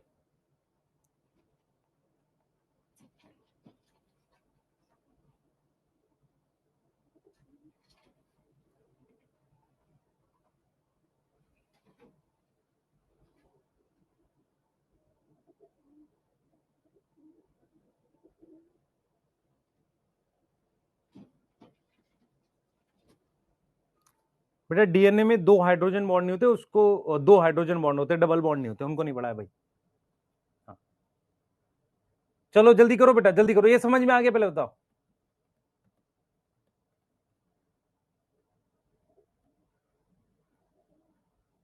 यहां से देख ले आयुष,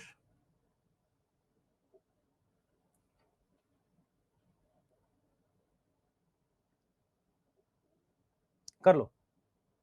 सूरज नहीं, बीएमएस वाले मैम नहीं है, पागल है, जिनको पढ़ाया होगा उनको आता भी होगा यार, कैसी बात कर रहा, पढ़ ले, लाइक पढ़ाई भी दर दो, लिख लो जल्दी से। सर जी लास्ट पॉइंट समझने हैं, सोनू मैं एक चीज को समझा रहा हूं, मेरी बस इतनी सी बात समझ। डार्क रिएक्शन जो फोटोसिंथेसिस में हम शुगर बनाते हैं, ग्लाइकोलिसिस में शुगर का ऑक्सीडेशन कर रहे हैं, तो इसका मतलब जो रिडक्शन स्टेप है ना डार्क रिएक्शन का, वो ग्लाइकोलिसिस का उल्टा है, इसलिए उसको ग्लाइकोलिटिक रिवर्सल कह रहे हैं। करें बच्चे?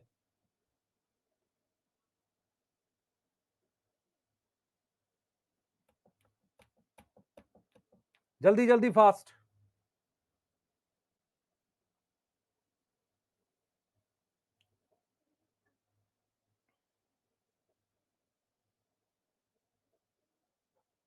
लिख लिया, लिख लिया, लिख लिया।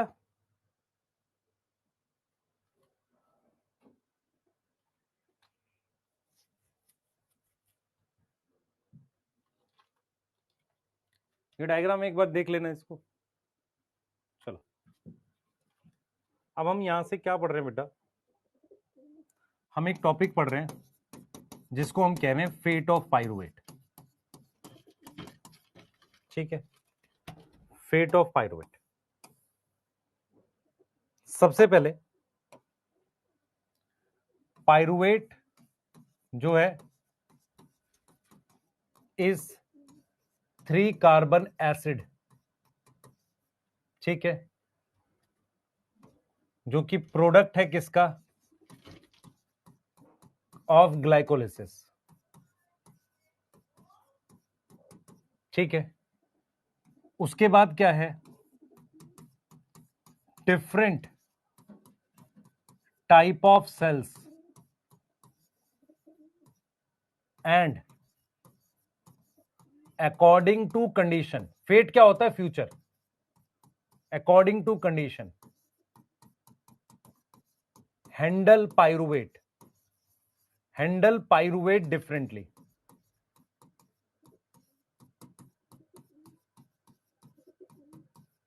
ठीक है, ध्यान से देखना,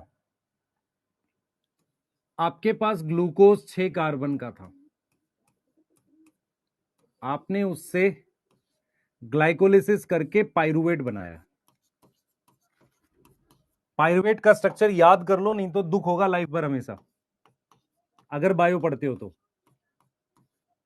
दिस इज पाइरुविक एसिड, सुन ध्यान से, दिस इज पाइरुविक एसिड, अगर ये प्रोटोन हटा दूं तो पाइरुवेट होता है, समझ में आया, ये स्ट्रक्चर है, इसको हम कह रहे हैं ग्लाइकोलिसिस। अब पाइरुवेट का क्या होगा, ये निर्भर करता है कौन सा सेल है, ठीक है, किस तरह का सेल है। पाइरुवेट इसमें जा सकता है, माइटोकॉन्ड्रिया में, और ऐसा कब हो रहा है? जब हमारे पास एरोबिक रेस्पिरेशन है। एरोबिक रेस्पिरेशन में पाइरुवेट किसके अंदर जाता है? माइटोकॉन्ड्रिया के अंदर जाता है। यहां तक बात समझ में आ रही है? पाइरुवेट किसके अंदर जाएगा? माइटोकॉन्ड्रिया के अंदर जाएगा। अगर मेरे पास कुछ और करना है मुझे, मतलब एनारोबिक रेस्पिरेशन है या जो है, उस केस में साइटोप्लाज्म में ही मेरे पास इथेनॉल बनेगा या लैक्टिक एसिड बनता है। ठीक है, क्लियर है? तो ये जो है बेटा, इसको मैं एनारोबिक बोल रहा हूं। इसको क्या बोल रहा हूं? एनारोबिक। और ये कहां हो रहा है? साइटोप्लाज्म में ही हो रहा है, माइटोकॉन्ड्रिया में नहीं जा रहा। अब मैं यहां पर बोल रहा हूं कंडीशन, मतलब ऑक्सीजन प्रेजेंट है कि नहीं, और ऐसा सेल जिसमें माइटोकॉन्ड्रिया है कि नहीं है। तो according to type of cell और कंडीशन, ठीक है, सेल हैंडल करता है पाइरुवेट को डिफरेंटली। सही है? एरोबिक रेस्पिरेशन में पाइरुवेट किसके अंदर जाता है? माइटोकॉन्ड्रिया के अंदर जाता है। क्लियर है? ये हम क्या पढ़ रहे हैं बेटा? इसके बारे में पढ़ रहे हैं। किसके बारे में? पाइरुवेट के बारे में। चलिए एरोबिक रेस्पिरेशन बताते हैं। फेट होता है बेटा फ्यूचर। फेट शब्द तूने नहीं पढ़ा? फेट 3 इडियट में, फ्यूचर। अब पाइरुवेट का क्या होगा? अब इसको सिंपल फेट ना लिख के हम लिखते हैं मेटाबॉलिक फेट। फेट वर्ड के आगे क्या लगाते हैं? Metabolic fate of pyruvate.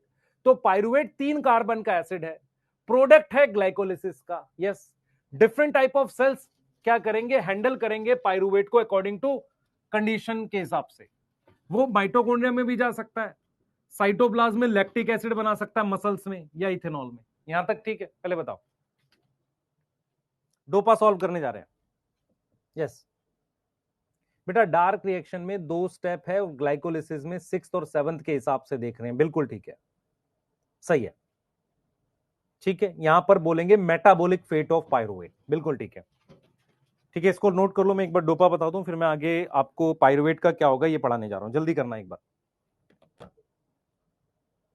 ठीक है, जल्दी करो बेटा। सूरज तुझे मिलना है गोरखपुर में, मुझे नहीं मिलना। मैं फैमिली के साथ होऊंगा तो यार मैं क्यों मिलूंगा? बता बच्चे, है ना? और क्यों मिलना है? पहले डॉक्टर बनते हैं फिर बात करेंगे, है ना? और डॉक्टर बन जाएगा फिर तू मत मिलियो सर से, ठीक है? हाँ,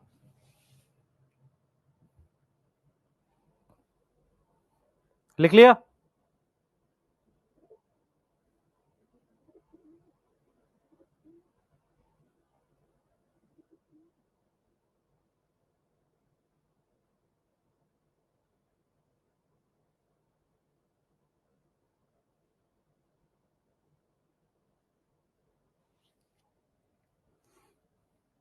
ठीक है, चले आगे बच्चे।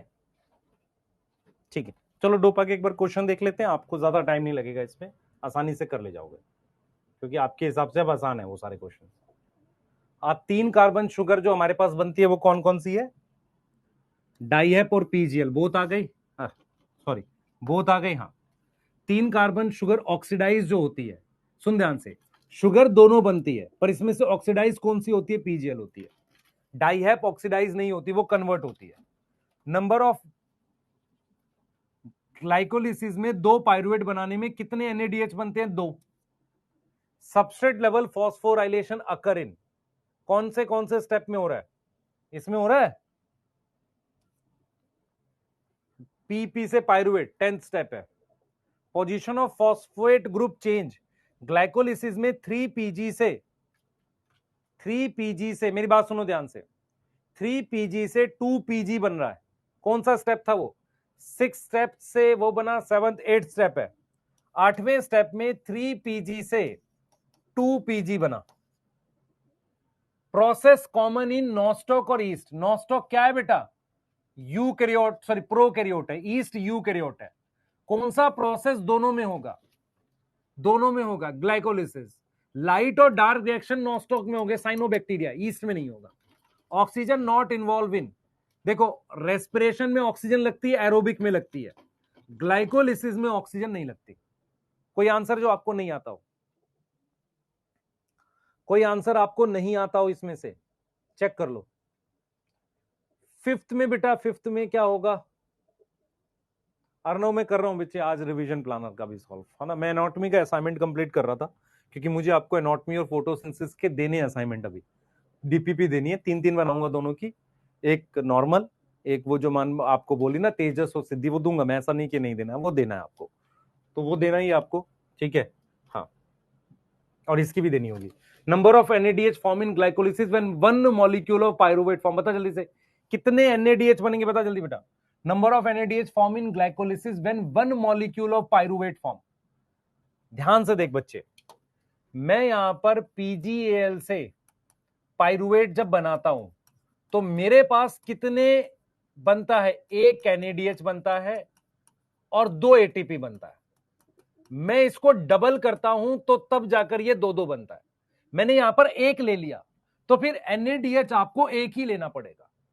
अगर 2 पायरुवेट बनेंगे, देख ध्यान सुनो, एक मॉलिक्यूल ऑफ पायरुवेट बन रहा है तो एक बनेगा, सही है। NADH oxidation give Na+ into oxidation of PGL give 13ppg when Na+ क्या होगा? रिड्यूस होगा। Na+ क्या होगा? रिड्यूस होगा, इंटू NaDH। Na+ रिड्यूस होगा किसमें? NaDH में। ग्लाइकोलिसिस किसमें एब्सेंट है? इसमें भी होगी, इसमें भी होगी, ये बैक्टीरिया है। HIV क्या है? वायरस, उसमें कोई प्रोसेस होता ही नहीं है। Dash occur in cytoplasm of animal cell. Protein synthesis cytoplasm में होती है, ग्लाइकोलिसिस साइटोप्लाज्म में होती है।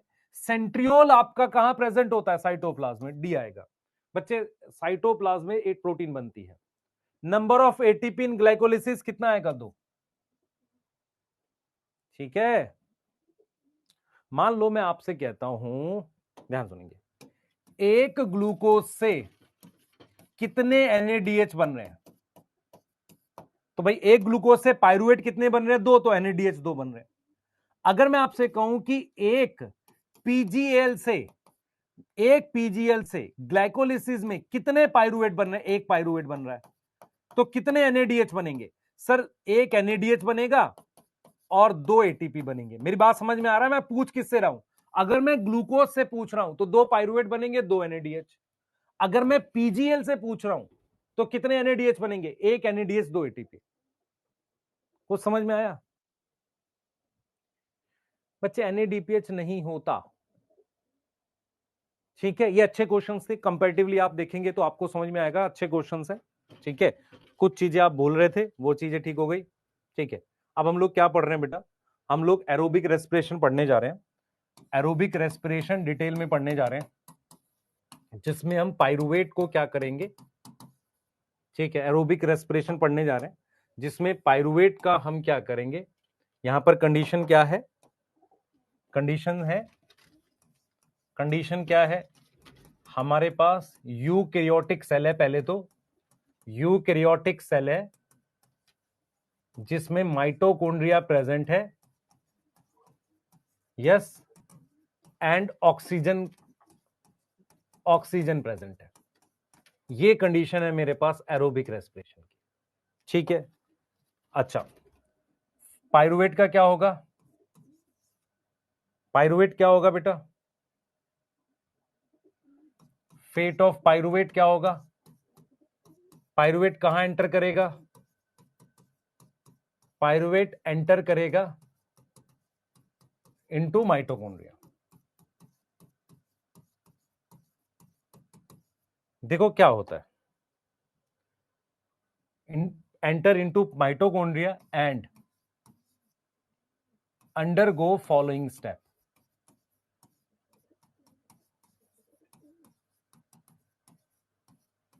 ध्यान से देखेंगे आपको बात समझ में आएगी। बोर्ड पे ध्यान दो बेटा। आपके पास ग्लूकोज से पायरुवेट बन गया, ये कौन सी चीज चल रही थी? सर ये चल रही थी ग्लाइकोलिसिस। ये क्या चल रही थी? ये क्या चल रही थी? बेटा 11th का इसके बाद एक चैप्टर है आपका क्या नाम है उसका, प्लांट ग्रोथ डेवलपमेंट।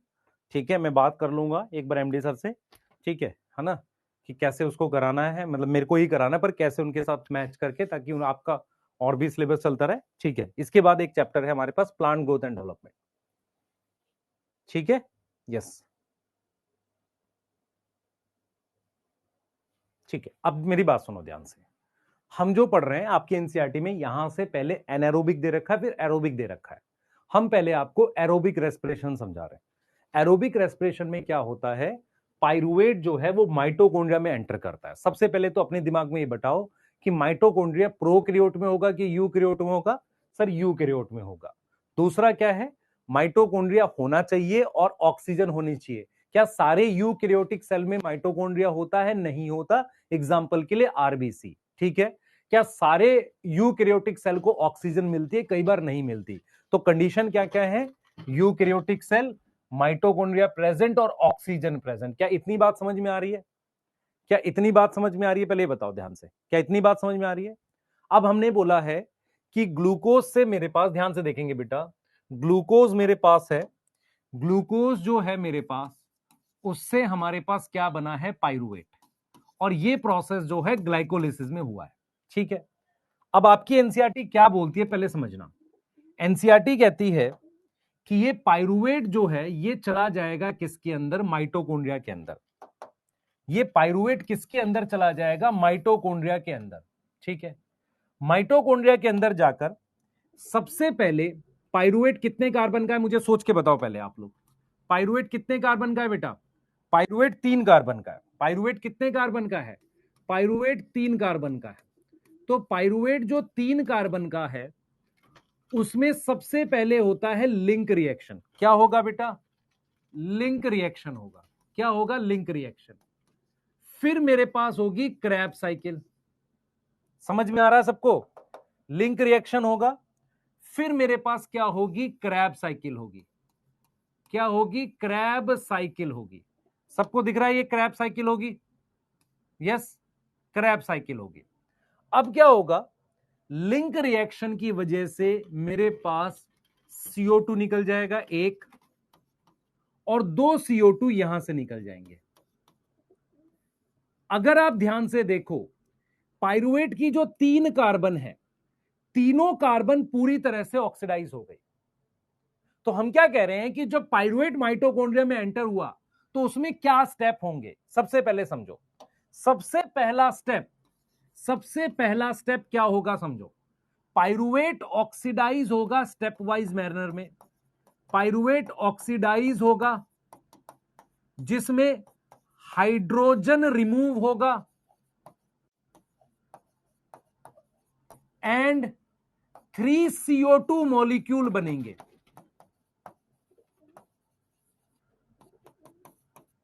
इतनी बात समझ में आ रही है भाई? मैंने क्या है, अब मेरी बात समझो ध्यान से। मेरे पास ये पाइरुवेट है, मेरे पास ये पाइरुवेट है, मैं धीरे धीरे ये हाइड्रोजन हटाऊंगा, मैं धीरे धीरे हाइड्रोजन हटाऊंगा और मैं 3 CO2 बनाऊंगा। तो मुझे लिंक रिएक्शन क्रैब साइकिल में 3 CO2 बना दिए, और मैंने क्या, हाइड्रोजन रिमूव करी, क्या बनाया उससे, टू फॉर्म, क्या बनाया, NaDH नाम का कंपाउंड बनाया, और एक और कंपाउंड बनाया FADH2। एनसीईआरटी इस बात को ऐसे लिखती है कि पाइरुवेट स्टेप वाइज मैनर में हाइड्रोजन हटाकर 3 CO2 बनाएंगे, और ये कहां होगा, ये कहां होगा बताओ? ये होगा मैट्रिक्स में, अकर इन मैट्रिक्स। ये कहां होगा? मैट्रिक्स में होगा। मतलब लिंक रिएक्शन और क्रैब साइकिल ये दोनों कहां होंगे? मैट्रिक्स में होंगे। इतनी बात समझ में आ रही है? अब जो ये हाइड्रोजन हटी है, हाइड्रोजन हटने के बाद क्या बना है बेटा? हाइड्रोजन हटने के बाद क्या बना है बताओ? हाइड्रोजन हटने के बाद हमारे पास क्या बना है? NaDH बना है। तो यहां पर जो NaDH बना है, यहां पर और यहां पर जो NaDH बना है वो अपने इलेक्ट्रॉन्स देता है ETS को, और वापसी क्या बन जाता है? NAD+। उसने ये इलेक्ट्रॉन किसको दिए? यहां पर ETS लगी हुई है, ETS को दिए। अब ये ETS कहां लगी हुई है? ईटीएस कहां लगी हुई है? इस पे। ये क्या है? इनर मेम्ब्रेन पर। तो ये जो इनर मेम्ब्रेन है, इस इनर मेम्ब्रेन पर क्या लगी हुई है बताओ? इस इनर मेम्ब्रेन पर क्या लगी हुई? ईटीएस। अब इसकी वजह से यहां पर क्या इकट्ठे हो गए? प्रोटॉन। और इस प्रोटॉन से आप समझो, इस प्रोटॉन की मदद से हमने एटीपी बनाना है। यस, एटीपी बनाना है। ये देखो यहां से F0 F1 से एटीपी बनाना है। यहां एटीपी बनाना है, ये F0 F1 है। तो F0 F1 क्या बनाएगा? एटीपी सिंथेसिस करेगा। तो ये क्या बोल रहा है आप समझो ध्यान से। एरोबिक रेस्पिरेशन में दो चीजें होंगी। पहले, पाइरुवेट से आप 3 CO2 बनाओगे, लिंक रिएक्शन और क्रैब साइकिल। उसमें जो NADH बना उसको ऑक्सीडाइज करोगे। तो आपने दूसरा क्या करना है? NADH एंड FADH2 ऑक्सीडाइज होगा कहां पर? इन ETS। ETS क्या है? What is ETS? जिसको नहीं पता, electron transport system. Electron transport system, इसमें ये ऑक्सीडाइज हो गया। सही है सर। तो NADH और FADH2 इन्होंने अपने इलेक्ट्रॉन किसको दे दिए? इसको। मेरी बात समझो ध्यान से, मेरी तरफ देखें सारे बच्चे। मेरे पास, इधर देखो बेटा, मेरे पास 3 कार्बन है पाइरुवेट में। तीनों कार्बन को ऑक्सीडाइज करेंगे। What is oxidation? Removal of hydrogen. Hydrogen क्या होता है? Proton plus electron. वो हाइड्रोजन निकाल के मैंने किसको दे दी? NADH और एक FADH2 नाम का कंपाउंड होता है, ये इनको दे दी। अब इन्होंने वो हाइड्रोजन जाकर या प्रोटो इलेक्ट्रॉन जाकर किसको दे दी? इलेक्ट्रॉन ट्रांसपोर्ट सिस्टम को। सही है सर। और क्या किया? यहां प्रोटॉन इकट्ठा कर लिया, F0 F1 से एटीपी बन गया। तो लिख रहा है कि NADH and FADH2 oxidize in ETS coupled with, coupled मतलब उसके साथ, विद एटीपी सिंथेसिस। उसके साथ हमने एटीपी बना लिया। और ये कहां हो रहा है प्रोसेस? ये कहां हो रहा है? इनर मेम्ब्रेन पर, इनर मेम्ब्रेन ऑफ माइटोकॉन्ड्रिया। तो एरोबिक रेस्पिरेशन में, सुने ध्यान से, एरोबिक रेस्पिरेशन में पहले क्या रिलीज होती है? CO2 रिलीज होती है कि एटीपी बनता है? पहले CO2 रिलीज होती है। और जो हाइड्रोजन है वो इसके पास है। इस हाइड्रोजन और इलेक्ट्रॉन किसको दे दिए? ETS को। ETS ने क्या किया? उस इलेक्ट्रॉन की एनर्जी से यहां प्रोटॉन इकट्ठा कर लिए। जब ये प्रोटॉन वापसी जाएंगे, जब ये प्रोटॉन वापसी जाएंगे तो एटीपी बनेगी।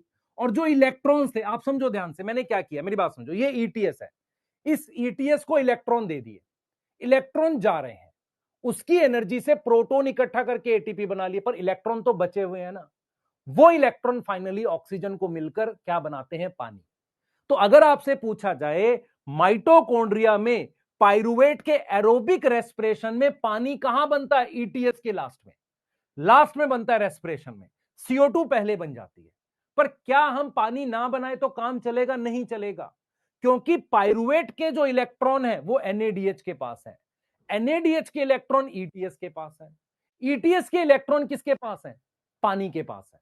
तो मैं अगर पाइरुवेट के इलेक्ट्रॉन निकालूंगा, इसको दूंगा, तब यहां जाएगा। अगर मान लो यहां मैं इलेक्ट्रॉन ना लूं तो ये सारा प्रोसेस रुक जाएगा कि नहीं?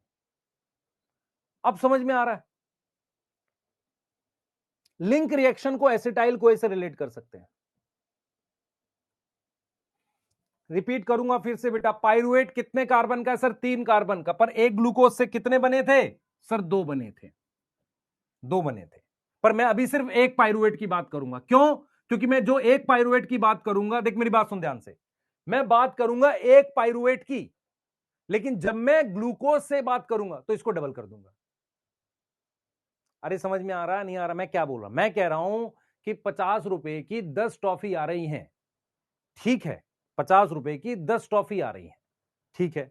जब मैं 500 के नोट की बात करूंगा तो 50 रुपए के कितने नोट बन जाएंगे? 10। तो फिर वो 10 से मल्टीप्लाई हो जाएगा ना। तो जब भी मैं बात करूंगा पाइरुवेट की तो मैं ये बात कर रहा हूं, लेकिन जब मैं बात ग्लूकोज से शुरू करके करूंगा तो इसको डबल करना पड़ेगा। यहां तक समझ में आ रही है नहीं आ रही? ये बताओ, यहां तक समझ में आ रही है नहीं आ रही? जल्दी बोलो। तो सबसे पहले क्या होगा बच्चे? पाइरुवेट 3 कार्बन का एसिड है, लिंक रिएक्शन और क्रैब साइकिल में, ये भी डिटेल पढ़ेंगे, 3 CO2 निकल गई। जब CO2 निकली तो मैंने जो हाइड्रोजन निकाला वो NADH FADH2 को दे दिया, इन दोनों ने अपना hydrogen, what is hydrogen, proton plus electron यहां दे दिया, ठीक है। यहां इलेक्ट्रॉन की मूवमेंट से प्रोटॉन इकट्ठा हो गए, हमने एटीपी केमियोस्मोटिक से बना लिए। उसके बाद वो इलेक्ट्रॉन फाइनली किसको दिए, ऑक्सीजन को। ऑक्सीजन ने इलेक्ट्रॉन और प्रोटॉन लेके क्या बना दिया, पानी बना दिया। इसका मतलब हमारे पास माइटोकॉन्ड्रिया की दो लोकेशन है, एक है मैट्रिक्स, मैट्रिक्स में क्या हो रहा है, पाइरुवेट की ऑक्सीडेशन कंप्लीट हो रही है। इनर मेम्ब्रेन पर क्या हो रहा है, एटीपी बनाने के लिए काम हो रहा है। कोई डाउट है बता दो अपना, चले आगे। फोटोफॉस्फोराइलेशन में पानी लगता था बेटा, फोटोफॉस्फोराइलेशन में पानी टूटता था, पर वो यहां पर सोनू क्या समझ नहीं आ रहा बच्चे, मैं क्या बताऊं, बताओ। पाइरुवेट का स्ट्रक्चर याद है, हाँ सर याद है। व्हाट इज रेस्पिरेशन, याद कर। रेस्पिरेशन क्या पढ़ाया था हमने, याद कर जल्दी से। रेस्पिरेशन का मतलब है स्टेप वाइज ऑक्सीडेशन। अब इस पाइरुवेट की तेरे को 3 CO2 बनानी है, कैसे बनेंगे अभी डिटेल पढ़ेंगे। तो एक स्टेप है लिंक रिएक्शन और दूसरा स्टेप है क्रैब साइकिल। इन दोनों में मेरे पास एक पाइरुवेट की 1 2 3 कितनी CO2 बन गई, 1 2 3, ठीक है सर। व्हाट इज ऑक्सीडेशन, ये हाइड्रोजन हटेगा, ये हाइड्रोजन हटा, ये हाइड्रोजन हटा, इनको हटा के मैंने क्या बना दिया, NADH बना दिया। इसका मतलब ये NADH और FADH2 पे किसकी हाइड्रोजन है, पाइरुवेट की हाइड्रोजन है। अब ये हाइड्रोजन जाकर वो किसको देगा, ETS को देगा। ETS में क्या है, इलेक्ट्रॉन्स मूव करते हैं ना। व्हाट इज हाइड्रोजन, हाइड्रोजन क्या होता है, प्रोटॉन प्लस इलेक्ट्रॉन होता है। अब ये इलेक्ट्रॉन जब मूव करेंगे उसकी एनर्जी से यहां प्रोटॉन इकट्ठा करेंगे, कैसे, यहां से प्रोटॉन यहां ले आएंगे। जब ये प्रोटॉन वापसी जाएंगे F0 F1 से एटीपी बनेगा। तो अगर मैं कहूं आपको कि एरोबिक रेस्पिरेशन में 2 मेन स्टेप हो रहे हैं। सबसे पहले हमारे पास क्या हो रहा है बेटा, पाइरुवेट का स्टेप वाइज ऑक्सीडेशन हो रहा है जिसमें 1 2 3 CO2 बन रहे हैं। फिर क्या हो रहा है, हमारे पास जो NADH बना है उसको हम ऑक्सीडाइज कर रहे हैं। ऑक्सीडाइज मतलब NADH से NAD प्लस बना रहे हैं। और उस कैसे बना रहे हैं, तो उसके इलेक्ट्रॉन्स इसको दे रहे हैं, ETS को। इलेक्ट्रॉन की मूवमेंट से यहां प्रोटॉन इकट्ठा हो रहा है, एटीपी बन रहा है। हम NADH को ऑक्सीडाइज कर रहे हैं एटीपी बनाने के लिए, इसीलिए तो इसको ऑक्सीडेटिव फॉस्फोराइलेशन कहते हैं। इसी को क्या बोलते हैं बेटा, इसी को तो कहते हैं ऑक्सीडेटिव फॉस्फोराइलेशन।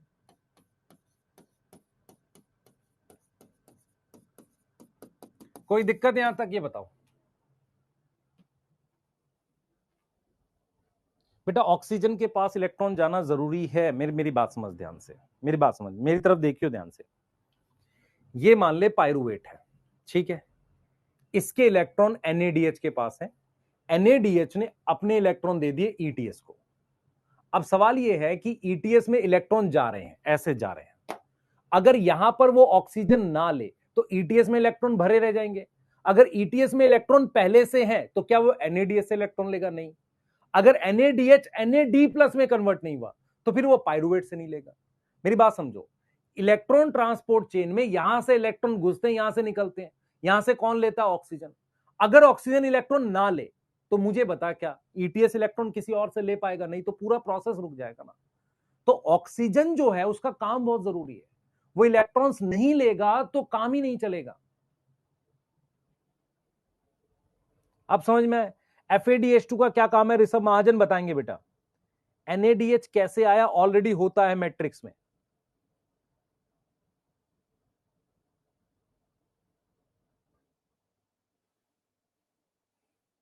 क्या आपको समझ में आ रहा है, एरोबिक रेस्पिरेशन में हमें 2 स्टेप में जाना है। पहले स्टेप में हम 2 चीजें पढ़ेंगे, लिंक रिएक्शन और क्रैब साइकिल। यस,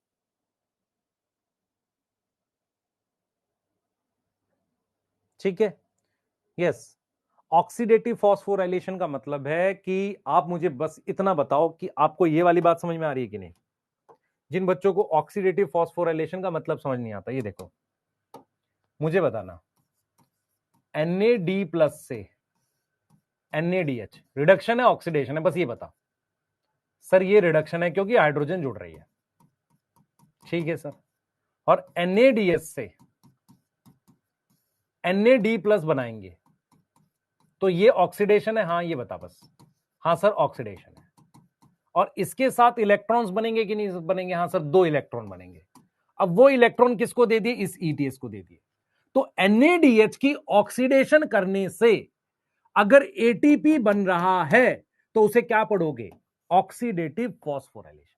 अब ठीक है, तुम छोटे बच्चे जैसे पढ़ते हो बच्चे। मैंने देख लिया बच्चे आपकी कमेंट की, आपको 2700 का दिखा रहा है वो वाला। ठीक है, करते हैं उसको।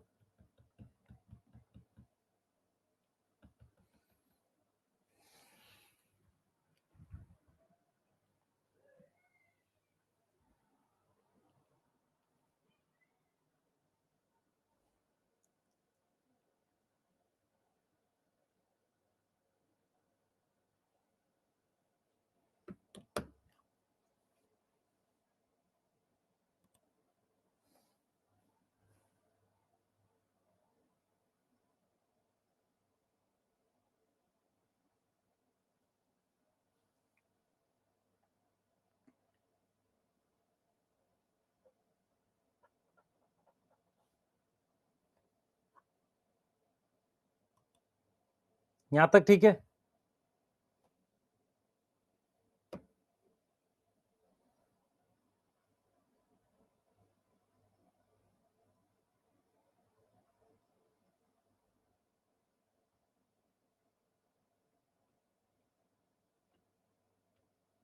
यहां तक ठीक है? जल्दी बताओ बेटा,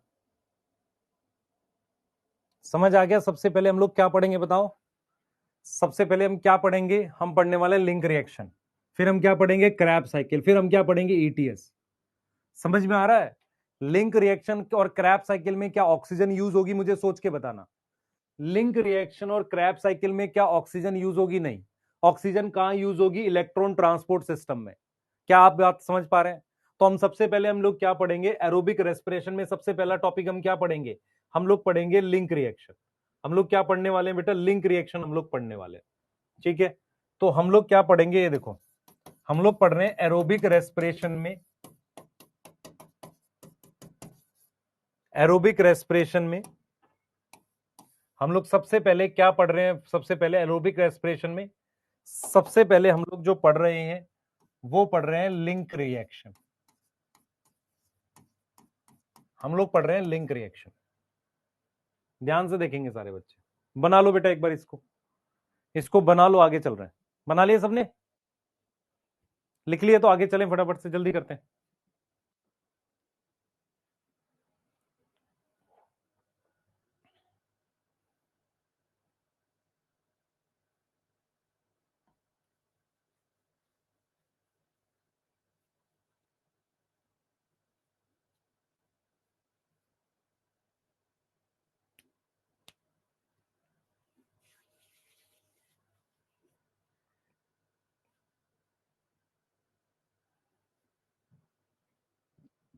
हम लोग एरोबिक रेस्पिरेशन पढ़ रहे हैं और उसमें हम लोग क्या पढ़ रहे हैं बेटा? लिंक रिएक्शन पढ़ रहे हैं।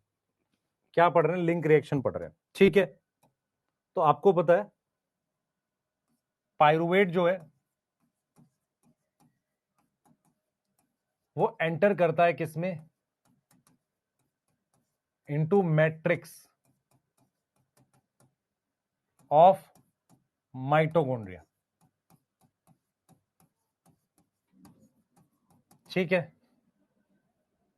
अब जो मैं आपको दिखा रहा हूं उस पर समझना, फोकस करना, मेरी तरफ देखना सारे बच्चे। आपके पास ये ग्लूकोज है, ग्लूकोज से मेरे पास क्या बना था? पायरुवेट। पायरुवेट का स्ट्रक्चर आपको याद होना चाहिए, नहीं याद है तो गड़बड़ है बेटा आपके साथ अभी भी। आप स्ट्रक्चर बिल्कुल अगर ऐसे याद नहीं करोगे तो दिक्कत है आपके साथ। बहुत सारे टीचर्स मना करते हैं पर मेरे हिसाब से करना चाहिए आपको, क्योंकि उससे लॉजिकली आपको ज्यादा समझ में आएगा। ठीक है, अब ये पायरुवेट किसके अंदर आ गया? माइटोकॉन्ड्रिया के अंदर आ गया पायरुवेट। ये वाला पायरुवेट जो है किसके अंदर आ गया है? माइटोकॉन्ड्रिया के अंदर आ गया। किसके अंदर आ गया? ये माइटोकॉन्ड्रिया के अंदर आ गया पायरुवेट। कहां पर है ये? माइटोकॉन्ड्रिया के अंदर है। ये वाला पायरुवेट कहां था? ये वाला था साइटोप्लाज्म में, और ये वाला कहां पर है? माइटोकॉन्ड्रिया में।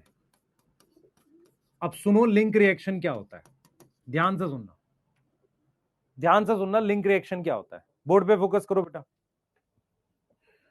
बोर्ड पे फोकस करो और लिंक रिएक्शन को समझो। मेरी बात सुनना ध्यान से।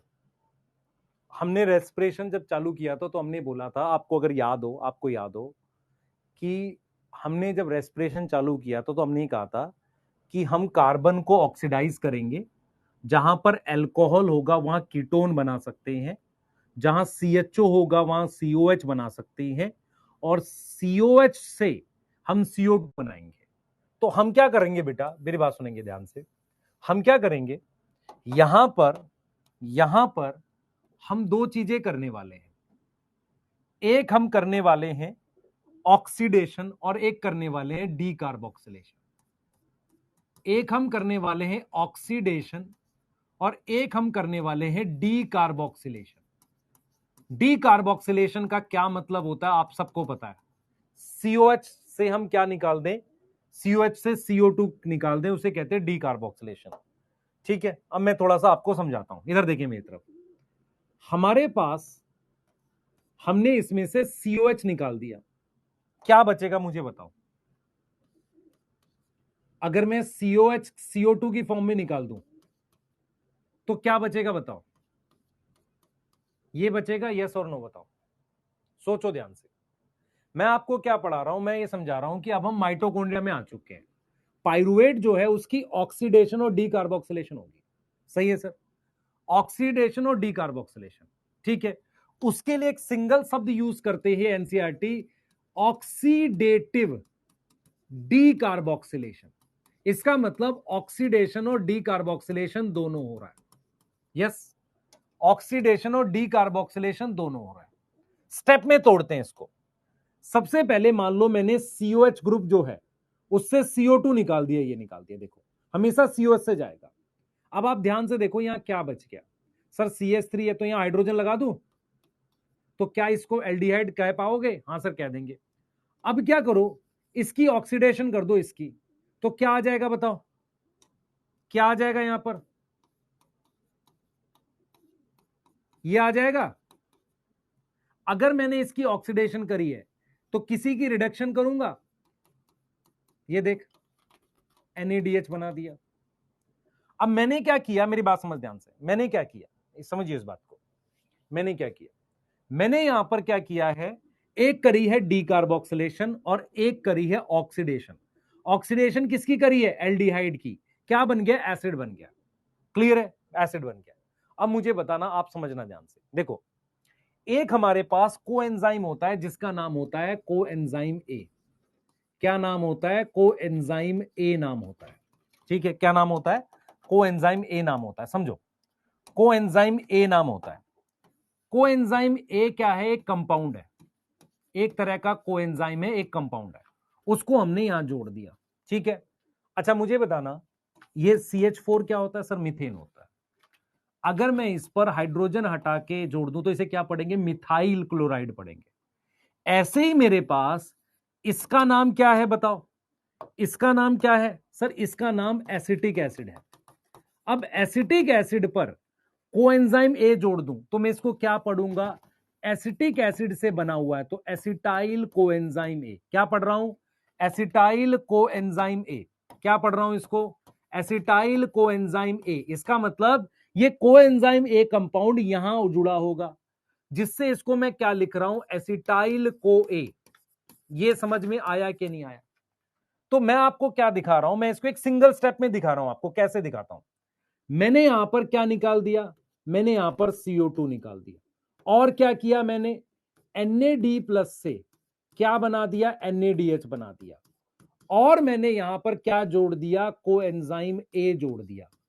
कोएंजाइम ए जोड़ने से मेरे पास आ गया एसिटाइल कोएंजाइम ए। फिर से देखो सारे बच्चे, मेरे पास ये क्या चल रहा है बेटा, मेरे पास ये काम मैट्रिक्स में चल रहा है।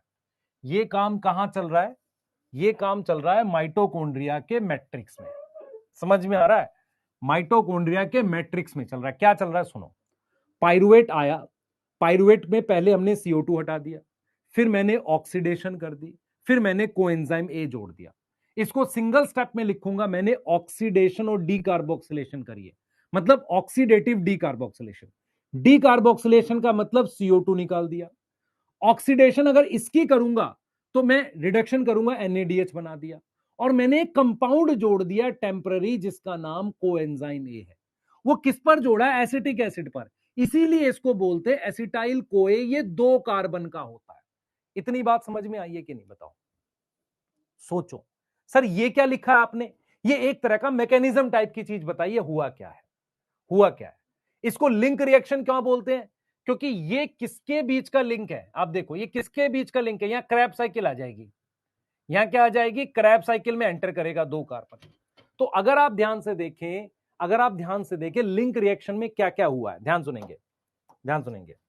सबसे पहले ये लिंक है किसके बीच का, link between glycolysis and Krebs cycle, ठीक है।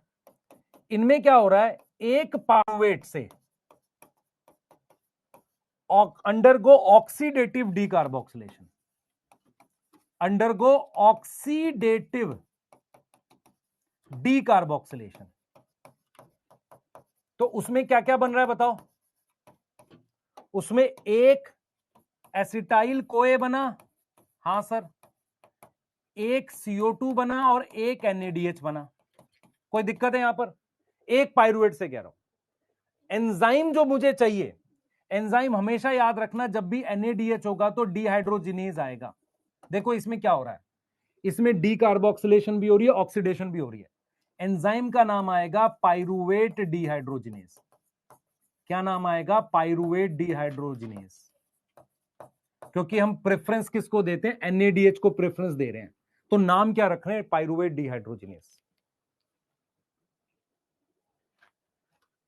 फोकस, पूरा फोकस। पाइरुवेट कितने कार्बन है, 3 कार्बन। हमेशा याद रखना है जब भी CO2 निकलेगी किस ग्रुप से निकलेगी, COH से। COH हटा दो, क्या बन जाता है, एल्डिहाइड बन जाता। इस कार्बन की ऑक्सीडेशन करोगे, क्या बन जाता, एसिड बन जाता। अब यहां पर मैंने एक कंपाउंड जोड़ दिया, कोएंजाइम ए नाम है उसका, सल्फर होता है उसमें, कोएंजाइम ए जोड़ दिया। तो जैसे मीथेन पर आप क्लोराइड जोड़ोगे तो क्या बनता है, मिथाइल क्लोराइड। ऐसे ही एसिटिक एसिड जो 2 कार्बन का है, उस पे आपने कंपाउंड जोड़ा है कोएंजाइम ए, कोएंजाइम ए, तो उस कंपाउंड का नाम क्या आएगा, एसिटाइल कोए या एसिटाइल कोएंजाइम ए। कितने कार्बन का, 2 कार्बन का। ये हमने क्यों किया, एक्चुअल में क्या हुआ, जब हमने ऑक्सीडेशन करी तो एनर्जी से NADH बना लिया। कोएंजाइम में टेम्पररी जोड़ा है, जैसे हमने फॉस्फेट जोड़ा था 6 स्टेप में ग्लाइकोलिसिस के, उसका एक पर्पस होता है, वो आगे हम बता रहे हैं। पर अभी आपको यह समझना है why it is link reaction, because it is link between glycolysis और क्रैब साइकिल के बीच का लिंक है। इसमें क्या प्रोसेस हो रहा है, ऑक्सीडेटिव डीकार्बोक्सिलेशन। ऑक्सीडेशन भी हो रही है क्योंकि NADH बन रहा है, और डीकार्बोक्सिलेशन भी हो रही है, यस और नो। ठीक है, मैंने एक मैकेनिज्म जैसा दिखा दिया आपको। ठीक है, कहां हो रहा है, मैट्रिक्स में। इसमें मुझे कुछ कोएंजाइम चाहिए, ध्यान से सुनना, इसमें मुझे कुछ कोएंजाइम चाहिए। अब कोएंजाइम कौन कौन से चाहिए, देखो, NAD+ चाहिए, फिर कोएंजाइम A चाहिए, और एक होता है विटामिन B1 से बना हुआ, उसे TPP कहते हैं, TPP। TPP की फुल फॉर्म है थायामीन। थायामीन शब्द किससे आता है, थाया, सल्फर से, थायामीन पायरोफॉस्फेट। और उसके अलावा मुझे चाहिए Mg+2। फिर रिपीट करूंगा, ये लिंक है किसके बीच का, ग्लाइकोलिसिस और क्रैब साइकिल। ग्लाइकोलिसिस और क्रैब साइकिल के बीच का लिंक है, ठीक है। पाइरुवेट, एक पाइरुवेट से कितना हुआ है, ऑक्सीडेटिव डीकार्बोक्सिलेशन से क्या बना, एक एसिटाइल को, एक CO2 NADH। एंजाइम का नाम है पाइरुवेट डिहाइड्रोजिनेज। कॉम्प्लेक्स कहते हैं, कॉम्प्लेक्स। वाई कॉम्प्लेक्स, क्योंकि एक एंजाइम में कई पार्ट हैं छोटे छोटे। कोएंजाइम में, कोएंजाइम कौन से चाहिए मुझे, कोएंजाइम रिक्वायर, मुझे कौन कौन से कोएंजाइम चाहिए रिएक्शन कराने के लिए, एक चाहिए NAD+, एक चाहिए कोएंजाइम ए, और एक और चाहिए जो विटामिन B1 से आता है, TPP, thiamine pyrophosphate. What is pyro, 2 phosphate आपस में जुड़े रहते हैं। और Mg+2 एज अ एक्टिवेटर चाहिए, यस। बेटा कोएंजाइम ए में ए का कोई मतलब नहीं है, बस इसका नाम कोएंजाइम ए रखा हुआ है, एक सल्फर कंटेनिंग न्यूक्लियोटाइड होता है ये, ठीक है सर, यहां तक समझ में आ रही है, यस। ठीक है, दूसरी चीज आपको ध्यान रखना है कि कोएंजाइम क्या होते हैं, वो टेम्पररी रिएक्शन में जुड़ते हैं। Mg+2 कोएंजाइम नहीं हो सकता, ये मेटल आयन, ये इनऑर्गेनिक कोफैक्टर होगा, यस। अब ये चीजें चाहिए, ये एंजाइम एक सिंगल एंजाइम जैसा दिखता है, पर इसके कई पार्ट होते हैं, इसलिए कहते हैं इसको पाइरुवेट डिहाइड्रोजिनेज कॉम्प्लेक्स, जो कई रिएक्शंस कराता है। उन सारे रिएक्शन को मिलाकर हम एक सिंगल नाम देते हैं, ऑक्सीडेटिव डीकार्बोक्सिलेशन। जब किसी में ऑक्सीडेशन और डीकार्बोक्सिलेशन दोनों हो, एंजाइम का नाम डिहाइड्रोजिनेज क्यों रख रहे हैं? क्योंकि प्रेफरेंस किसको दे रहे हैं? एनएडीएच को, डीकार्बोक्सिलेशन को नहीं दे रहे। अगर आप डीकार्बोक्सिलेशन करोगे तो एल्डिहाइड बनता, पर आपने ऑक्सीडेशन भी कर दी तो क्या बन गया? Acetic acid. मेरी बात समझ में आ रही है? फिर उसमें आपने कोएंजाइम ए जोड़ दिया इस वाले ग्रुप पे, सीओएच ग्रुप पे, तो क्या बन गया? एसिटिक एसिड से डिराइव है, एसिटाइल कोएंजाइम है। अगर टीपीपी क्या है? आपने पढ़ा था, आपने उसमें भी पढ़ा है, क्या नाम है, बायोमोलिक्यूल में, कि बहुत सारे विटामिन क्या बनाते हैं? कोएंजाइम ए बनाते हैं। तो TPP is not vitamin B1. आप समझो, मैं अगर आपसे पूछूं थायमीन क्या है? थायामीन विटामिन बी1 है, और टीपीपी क्या है? ये कोएंजाइम है। डिफरेंस समझ में आया किसी को? तो थायामीन विटामिन है, उससे बनने वाले कोएंजाइम का नाम है थायामीन पायरोफॉस्फेट। सिंगल फॉस्फेट अगर दो जुड़े रहते हैं उन्हें कहते हैं पायरोफॉस्फेट। लिपोइक एसिड लिखना चाहो लिख दो, मैं लिखता था पहले, अभी लिख देता हूं, कोई दिक्कत नहीं। एक और होता है इसके साथ, लिपोइक एसिड, क्योंकि क्या होगा, कुछ हम भी लिखते थे, चलो लिख लो। पर लिपोइक एसिड बेटा असल में रेयर पूछेगा आपसे। और उसके साथ Mg+2। Mg+2 हमेशा क्या रहता है? कोफैक्टर। तो यदि आपसे कोई सिंपल भाषा में पूछे जो पाइरुवेट माइटोकॉन्ड्रिया में आया, उसका क्या होगा? सर ऑक्सीडेटिव डीकार्बोक्सिलेशन होगा। एंजाइम का नाम पाइरुवेट डिहाइड्रोजिनेज। अभी तक तुमने सिर्फ 3 एंजाइम मेन याद करने हैं, एक हेक्सोकाइनेज, पाइरुवेट काइनेज और पाइरुवेट डिहाइड्रोजिनेज। करना है? हाँ करना है। Mg+2 क्या है? इसका एक्टिवेटर। स्टेप का नाम क्या है? Oxidative decarboxylation. यस बच्चे, कोएंजाइम को कोफैक्टर बोल सकते हैं। आपने बायोमोलिक्यूल कैसे पढ़ा है? फिर मेरी बात समझ ध्यान से। हमारे पास कोफैक्टर होता है जो एंजाइम की मदद करता है। कोफैक्टर दो प्रकार के होते हैं, inorganic, organic. Metal ion inorganic cofactor है। ऑर्गेनिक दो प्रकार के होते हैं, एक जो टाइटली बाउंड होते हैं, प्रोस्थेटिक ग्रुप, एक जो लूजली बाउंड होते हैं, उनको कोएंजाइम कहते हैं। तो दीज आर ऑर्गेनिक कोफैक्टर जो लूजली बाउंड है। ये क्या है? ये इनऑर्गेनिक कोफैक्टर है। यस यहां तक नोट करिए जल्दी से। यस यस यस जल्दी करिए बेटा, जल्दी जल्दी जल्दी जल्दी। बच्चे प्रोस्थेटिक ग्रुप इनमें से कोई नहीं है, प्रोस्थेटिक ग्रुप टाइटली बाउंड होता है। ये सब कोएंजाइम है, ये सब कोएंजाइम है, और ये इनऑर्गेनिक कोफैक्टर है। ठीक है जल्दी करिए। अब हम लोग इसके बाद बताएंगे कि इसका क्या होगा, एसिटाइल कोए का, जिसे हम क्रैब साइकिल बोलते हैं। कौन साइकिल बोलते हैं? Krebs cycle. ठीक है ऋषभ महाजन, कोई दिक्कत नहीं बच्चे, आप लोग छुट्टी बच्चे 10-15 मिनट और पढ़ेंगे। आज तो कोई क्लास नहीं है आपकी, और मैं कोशिश करूंगा आपके लिए इसका आज वो बना के रखूं वर्कशीट अराउंड 50-100 क्वेश्चन की, ताकि CO2 निकल गई है। हाँ CO2 निकली है, एक CO2 निकली है, इसका मतलब डीकार्बोक्सिलेशन हुआ है, पर ऑक्सीडेशन भी हुआ है, तो NADH बना है। जब भी ऑक्सीडेशन होगा या तो ATP बनेगा या NADH बनेगा। एनर्जी की दो फॉर्म है, डायरेक्ट ATP, आपने एक जॉब की, रुपए मिल गए। दूसरा गोल्ड दे दिया, पैसे कहां से मिलेंगे? बैंक जाके। बैंक कौन है? ETS। तो NADH एनर्जी कहां बनाएगा? ETS में जाके। सही है? ठीक है जल्दी। सदव बच्चे अभी छुट्टी नहीं होगी, बैकलॉग है उसे करेंगे तो 15-20 मिनट में तेरा कौन सा बैकलॉग खत्म हो जाता है। कल सर्वेश सर की क्लास नहीं है बेटा, कल क्या है, कौन सी तारीख है? 22 है, 23 है, 23 है। सर्वेश सर की 25 को क्लास है। इसका मतलब क्या होगा, एक स्लॉट खाली रहेगा, तो उसमें मैं क्लास ले लूंगा आपकी। जैसे मान लो अभी आज क्या है, बुधवार है, वेडनेसडे है, थर्सडे फ्राइडे सैटरडे तो मेरी क्लास होती है ना। तो कल का मैं एक बार MD सर से पूछ लेता हूँ, मेरे ख्याल से वो कल निकल रहे हैं शायद, अपने आगरा से घर के लिए, यहाँ के लिए आ रहे हैं। तो इसका मतलब कल मैं अवेलेबल हूं, और आपके फिजिक्स वाले सर। ठीक है, 2 लोग हो गए। परसों 3 क्लास होंगी, तो उसमें MD सर की हो जाएगी। अगर सर्वेश सर का स्लॉट खाली है तो वहां पे MD सर की हो जाएगी, कोई दिक्कत नहीं। सही है। अब क्या होगा, मैं मान लो अब इसके आगे के लिए वाले वीक के लिए मैं आपको बता दूंगा। ठीक है, कोई दिक्कत है?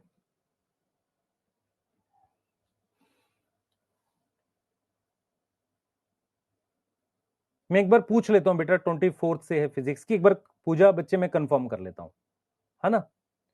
एक बच्चा पूछ रहा है सर 2 पाइरुवेट जाते हैं कि 1 जाते हैं? मैं आपको फिर समझा रहा हूं, आप समझो ध्यान से। आप में से मैं क्या बोल रहा हूं, मैं ये कहानी एक पाइरुवेट की सुना रहा हूं। इस कहानी को आपने डबल कब करना है? जब मैं ग्लूकोज से पूछूं, अपने आप नहीं करना। अगर मैं आपसे पूछूं एक पाइरुवेट से कितने एसिटाइल कोए बनते हैं, आप कहोगे सर 2। आप समझो ध्यान से। अगर मैं आपसे पूछूं, मेरी बात सुनो ध्यान से, मैं आपसे पूछूं, यहां पे नोट लिख देते हैं, 100 रुपए का नोट है। मैं आपसे पूछूं, मैं अगर आपसे पूछूं number of NaDH and CO2 in link reaction, अगर मैं आपसे यह पूछूं तो आप क्या लिखोगे?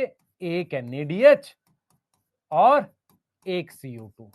इस बात को मैं ऐसे भी लिख सकता हूं, number of NaDH and CO2 from 1 pyruvate, ऐसे भी लिख सकता हूं।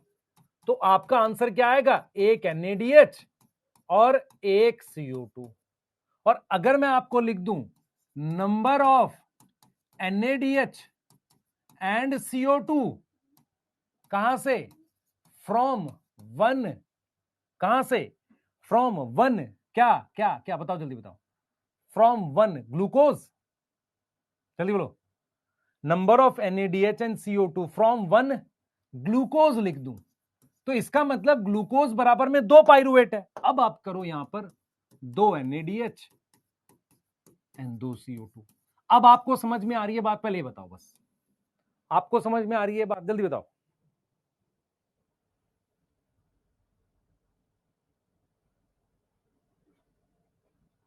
अब समझ में आई बात? अपने आप से नहीं दिमाग लगाना। जब वो लिंक रिएक्शन बोले और पाइरुवेट बोले तो एक एक है, लेकिन जब वो एक ग्लूकोज बोल रहा है तो इसका मतलब वो 2 पाइरुवेट की बात कर रहा है, तब 2 करने हैं। यहां तक समझ में आया? अश्वनी बेटा गाइड करेंगे बिल्कुल, आपको एक प्लानर बनाते हैं, ठीक है। हाँ ठीक है, आप लोग कंफर्टेबल हो 15-20 नवंबर तक, मतलब पूरी 11th का अगर मैं प्लानर बना के दूं रिवाइज करने को लेके, ठीक है, कंफर्टेबल हो? एक प्लानर बनाते हैं जो 15-20 नवंबर, या हो सकता है हम थोड़ा आगे भी चले जाए, पर इस नवंबर वाले मंथ में पूरी 11th रिवाइज हो आपकी। अच्छा, लेक्चर को मैं कैसे प्लान करूंगा? ऐसा वन शॉट रहेगा, उसके बाद 15-20 मिनट आधे घंटे का वो वर्बल रिवीजन, फिर कॉन्सेप्चुअल पार्ट, ठीक है, कॉन्सेप्चुअल पार्ट, फिर उसके बाद उसकी क्वेश्चन प्रैक्टिस। तो आपको क्या करना है, मान लो आपने देख लिया उसका वर्बल रिवीजन, वो जो हम करते थे ना पॉडकास्ट टाइप से, वो वाला, आपको वो देखना तो सिर्फ वो देख लो, पूरा लेक्चर देखना वो देख लो, लेक्चर का कोई पार्ट, ऐसे उसको डिवाइड करूंगा, ठीक है, उस तरीके से करके बनाएंगे ताकि आपको जो देखना आप वही देखो, सही है। और उसके साथ हर एक के साथ एक वर्कशीट अटैच कर देंगे कि ये वर्कशीट आपने जरूर सॉल्व करनी है जब भी रिवाइज करना है, समझ में आ रहा है? और उसका एक चैप्टर वाइज टेस्ट। यस,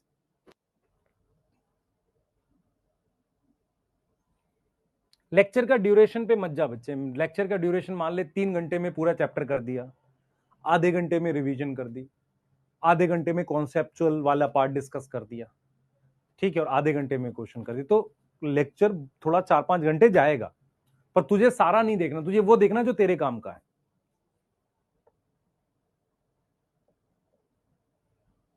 बच्चे अरीफुल 2 बार कर लिया तो अच्छा है ना बच्चे। मैं क्या बोल रहा हूं, लेक्चर नहीं रिवाइज करना। अश्वनी बेटा लिख जल्दी से, हाँ ये नोट कर लो जो जिसने नहीं किया, ठीक है। कल करते हैं बेटा क्रैप साइकिल, यहां से कल मैं क्या क्या पढ़ाऊंगा, कल का टॉपिक देख लो, कल ही करते हैं।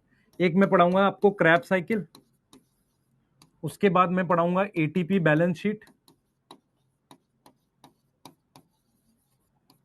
एम्फीबॉलिक और आरक्यू, ये 4 टॉपिक पढ़ाऊंगा, भले ही 11:30 लग जाए, 11:30 बज जाए, ये 4 चीजें मेरे को कल पढ़ानी है आपको, ठीक है, कल करेंगे। 9 से 11:30 तक का टाइम रहेगा अपना, Krebs cycle, ATP balance sheet, amphibolic, RQ. तो बचेगा क्या परसों के लिए आपका? ईटीएस बच जाएगा और एनारोबिक बच जाएगा। ठीक है, ये दोनों आपका परसों हो जाएगा, तो चैप्टर आपका खत्म हो जाएगा। ये हम लोग कल क्या कर रहे हैं, कल 23 है, 24 है, 24 और ये नहीं, कल 23 है ना, ये 23 को कर रहे हैं, ये 24 को कर रहे हैं, ठीक है।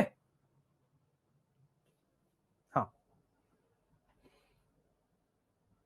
कल का टाइम बेटा अगर किसी और की क्लास नहीं है तो मैं सुबह ही पढ़ा दूंगा ना आपको। कल मुझे अगर अभी एक बच्चे ने बोला कि एसीपी सर की 24 को, मेरे हिसाब से शायद कल वो लेंगे क्लास। इनके सर कल क्लास नहीं हो रही है सर की, तो मेरी आपकी सुबह कल 9 बजे है क्लास, कल 9 बजे है, दिमाग खुला रखना। यस, ठीक है सर।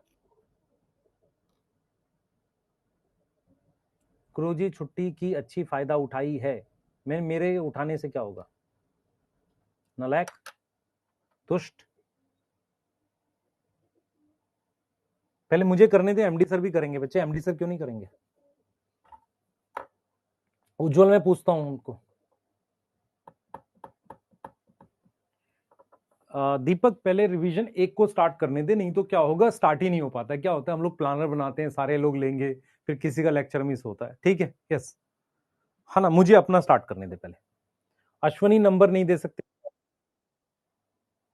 लेक्चर देखना या नोट्स पढ़ने तू पहले 15 मिनट देख के देखियो, अगर तेरे को फायदा लगे तो देखियो, नहीं तो तू वो तो रिवाइज करेगा ही ना जो मैं पॉडकास्ट जैसे रिवाइज करूंगा। यस, चलो एंड कर रहे हैं, बाय।